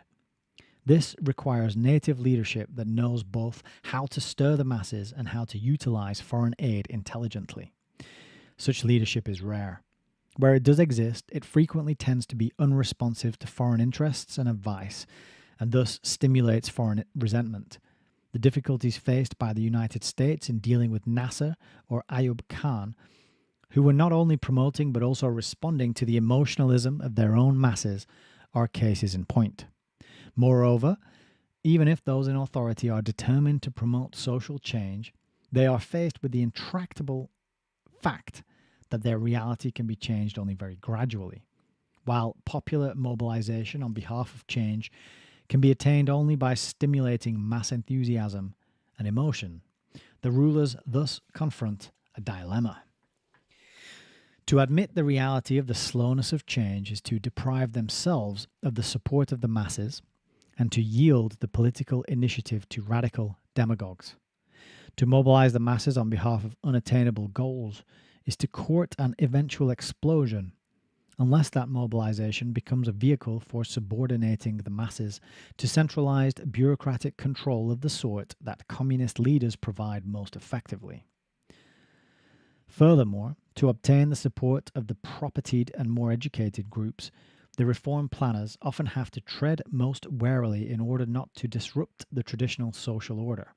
They permit the laws to contain loopholes of all sorts and even let them remain unenforced. The distance between promise and attainment thus tends to widen. The prospect is that feelings of intensive resentment will most likely grow as the gap between the third world and the developed world widens. Indeed, they will probably intensify as by the year 2000 the spectrum expands and ranges from the few most advanced post-industrial technotronic states, the United States, Japan, Sweden, and Canada, to the dozen or so mature industrial states, only then approaching the present levels of the United States, to the 10 to 15 currently underdeveloped states that by 2000 will have reached the levels of the currently less advanced early industrial states, to the large group, about 60, still in the pre-industrial stage, and finally to those remaining still in extremely primitive conditions.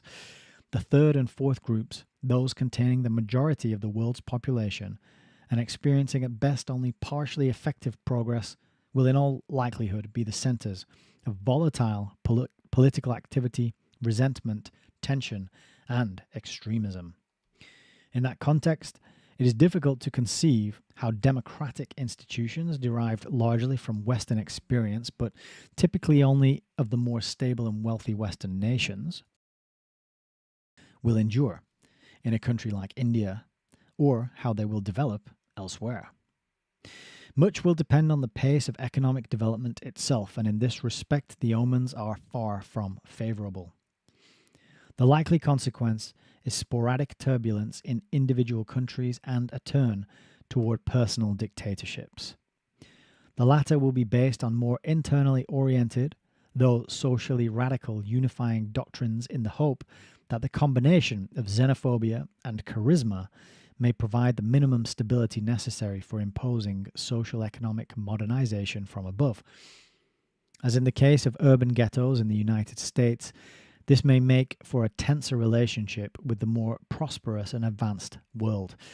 The latter has in recent years come to accept, at least as a general proposition and still grudgingly, a moral obligation to assist materially the development of the third world. Thus, new morality was doubtless stimulated by Cold War rivalry, which made the two developed camps compete in providing assistance to the backward nations.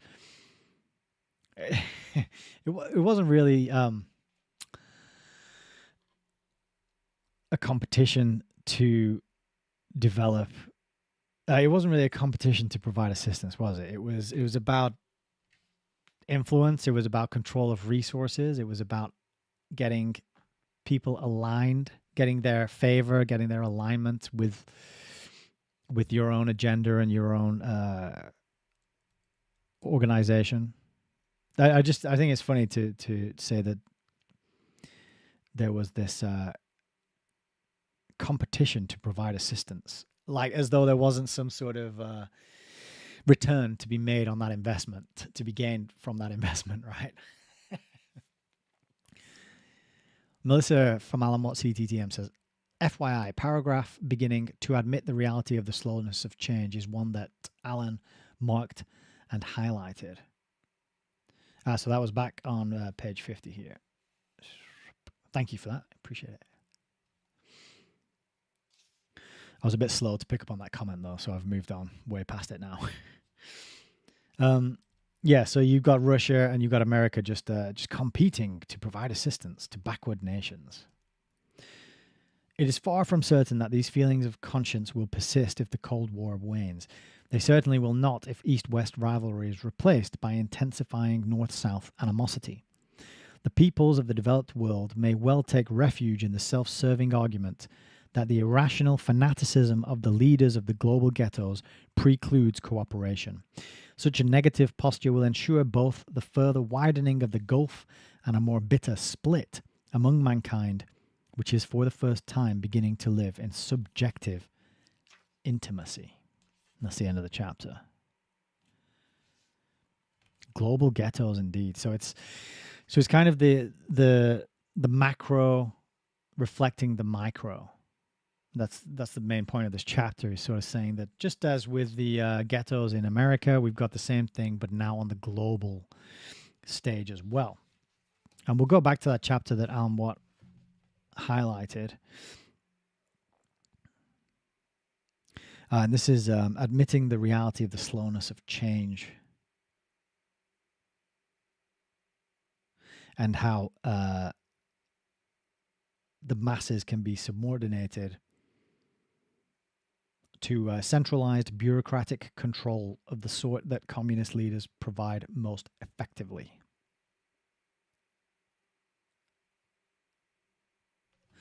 Yeah, it's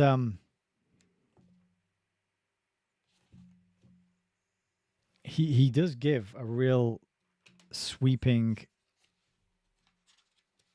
sort of bird's eye view of these kind of forces that are at play in these different societies. I think I'd have to go through that chapter again to really digest the key points. I'm going to be re-listening to this video for sure.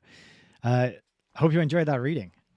I don't have a lot to comment off the back of that actually, because as much as I enjoy reading this is so academic in comparison to some of the other stuff we've read that I feel like I need to chew on it quite a bit longer to get the juice out and to get the nutrients and get the key points to have something intelligent to say about it.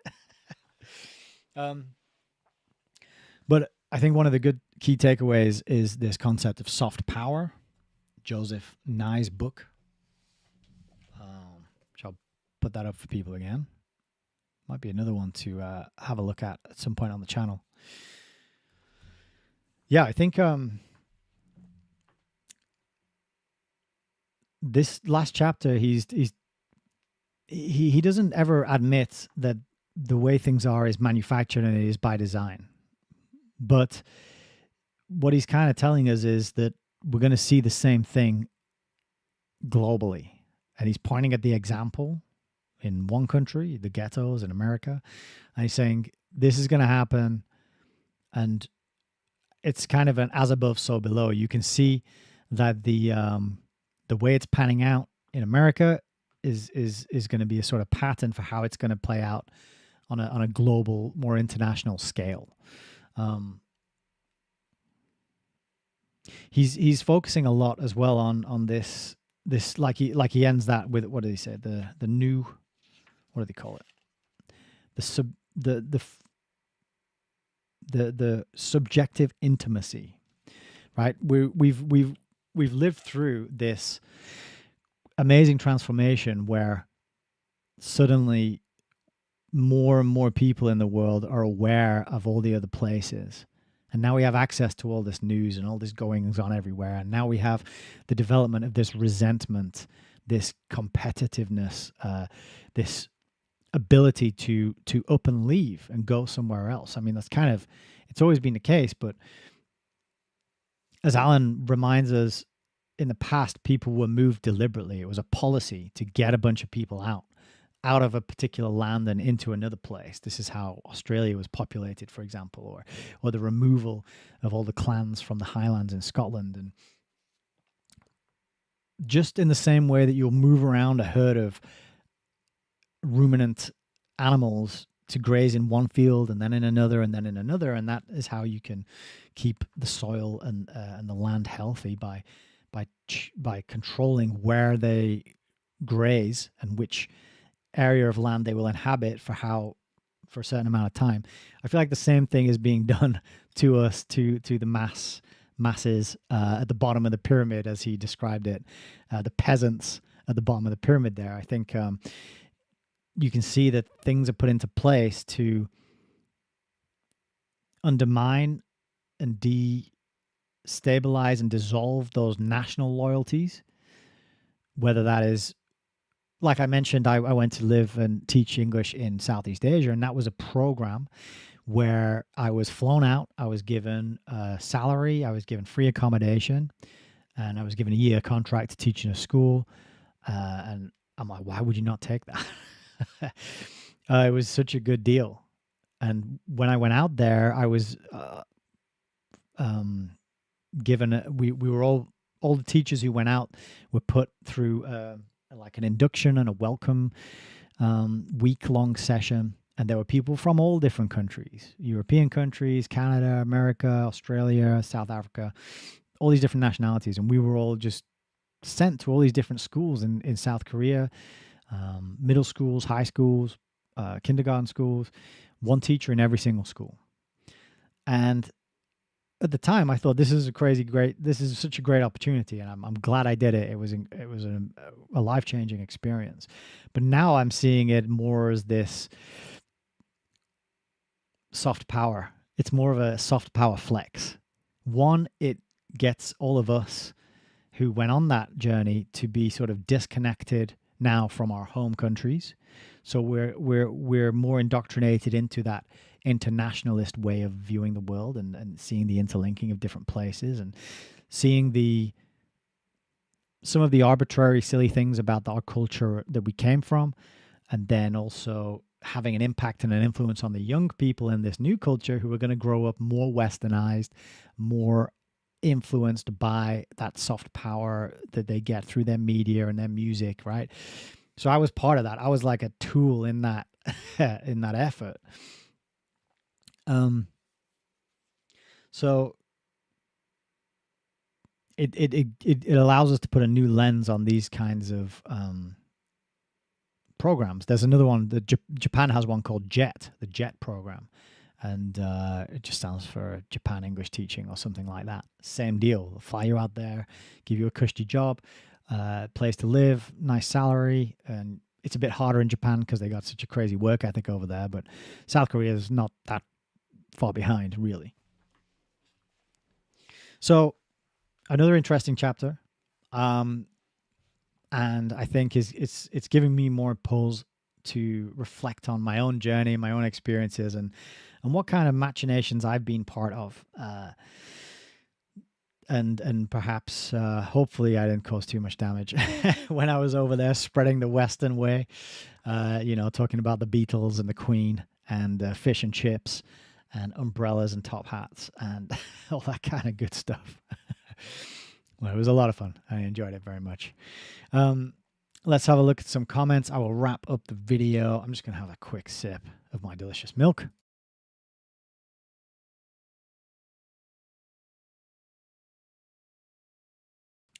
So, Celine Lyon says, have a laugh, and having a laugh in between helps. Yeah, I agree. You got to laugh. You got to find something to chuckle and giggle at. Ken Casey, thank you for doing this. I want to read books like this, but I nod off. It's better in a group. Ken, I completely agree, and you're very welcome. That's why I started the book club, so that we could get together, read these kind of hard books, and help each other learn from them.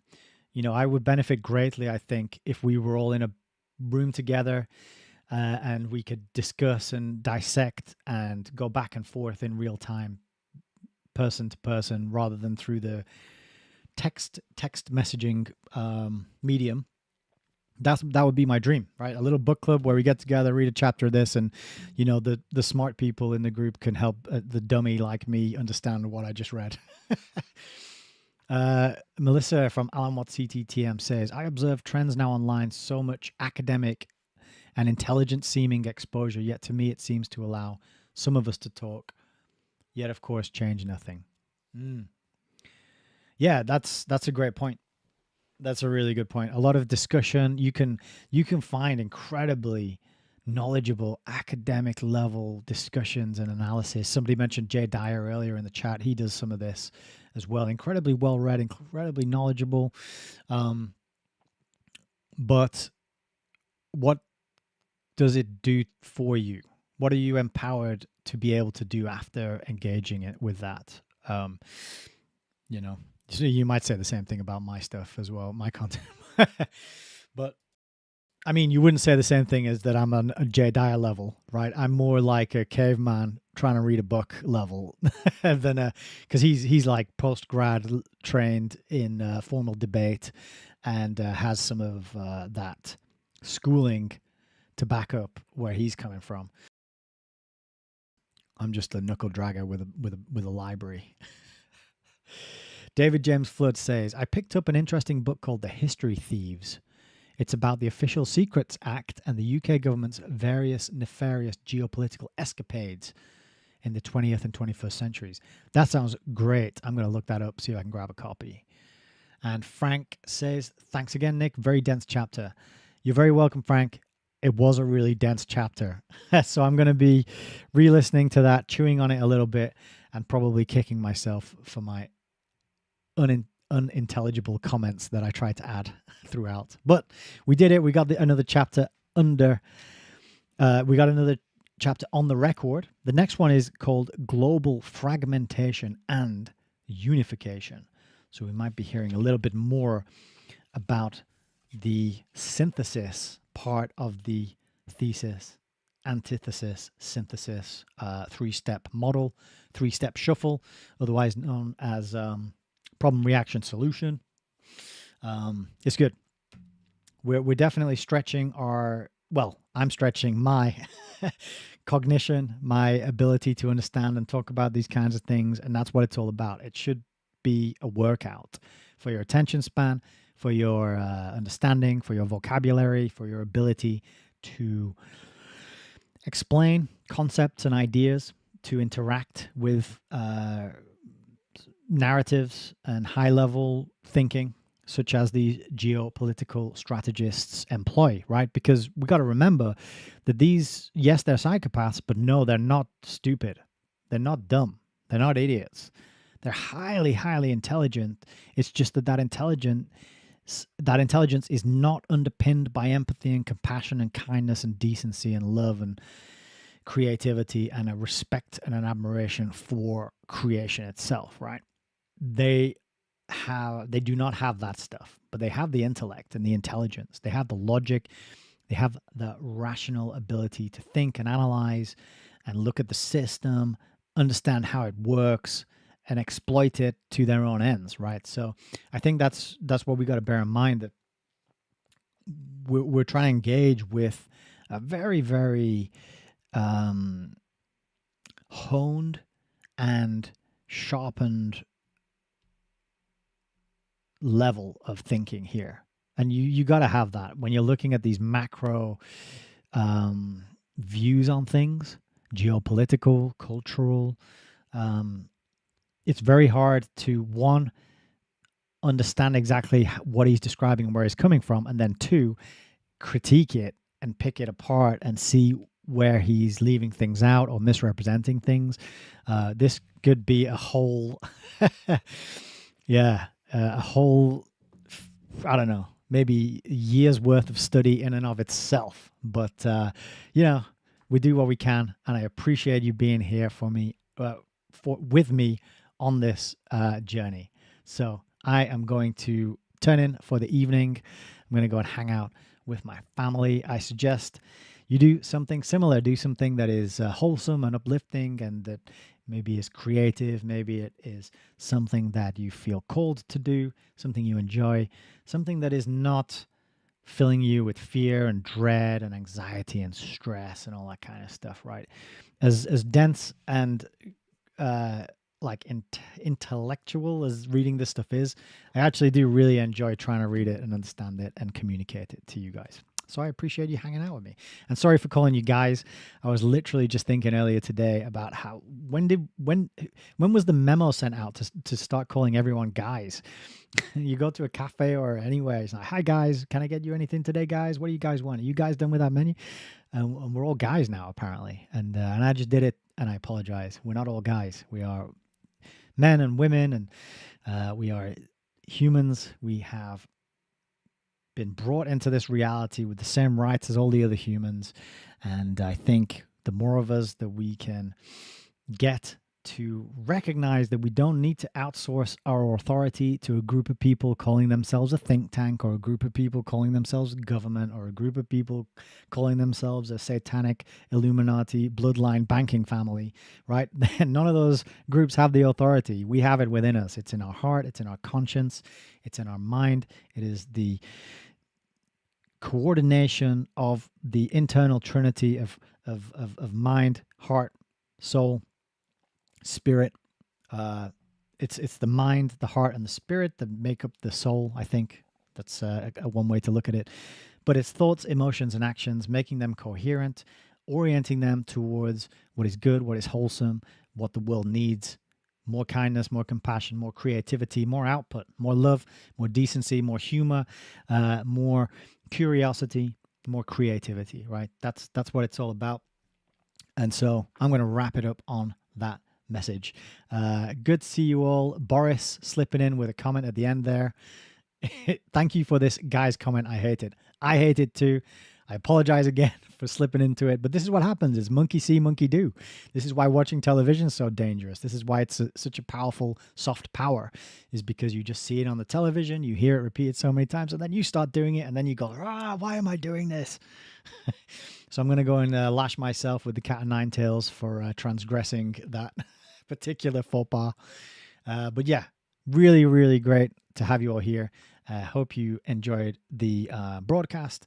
Like, comment, share, subscribe if you can. And if you're willing, that would be great. And it's allmylinks.com/Hayes Reviews if you want to find out where you can get involved some more. So have a good one. Take care of yourselves and each other.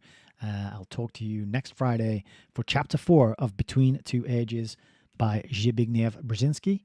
Until then, have a great week. I really hope you are well. God bless.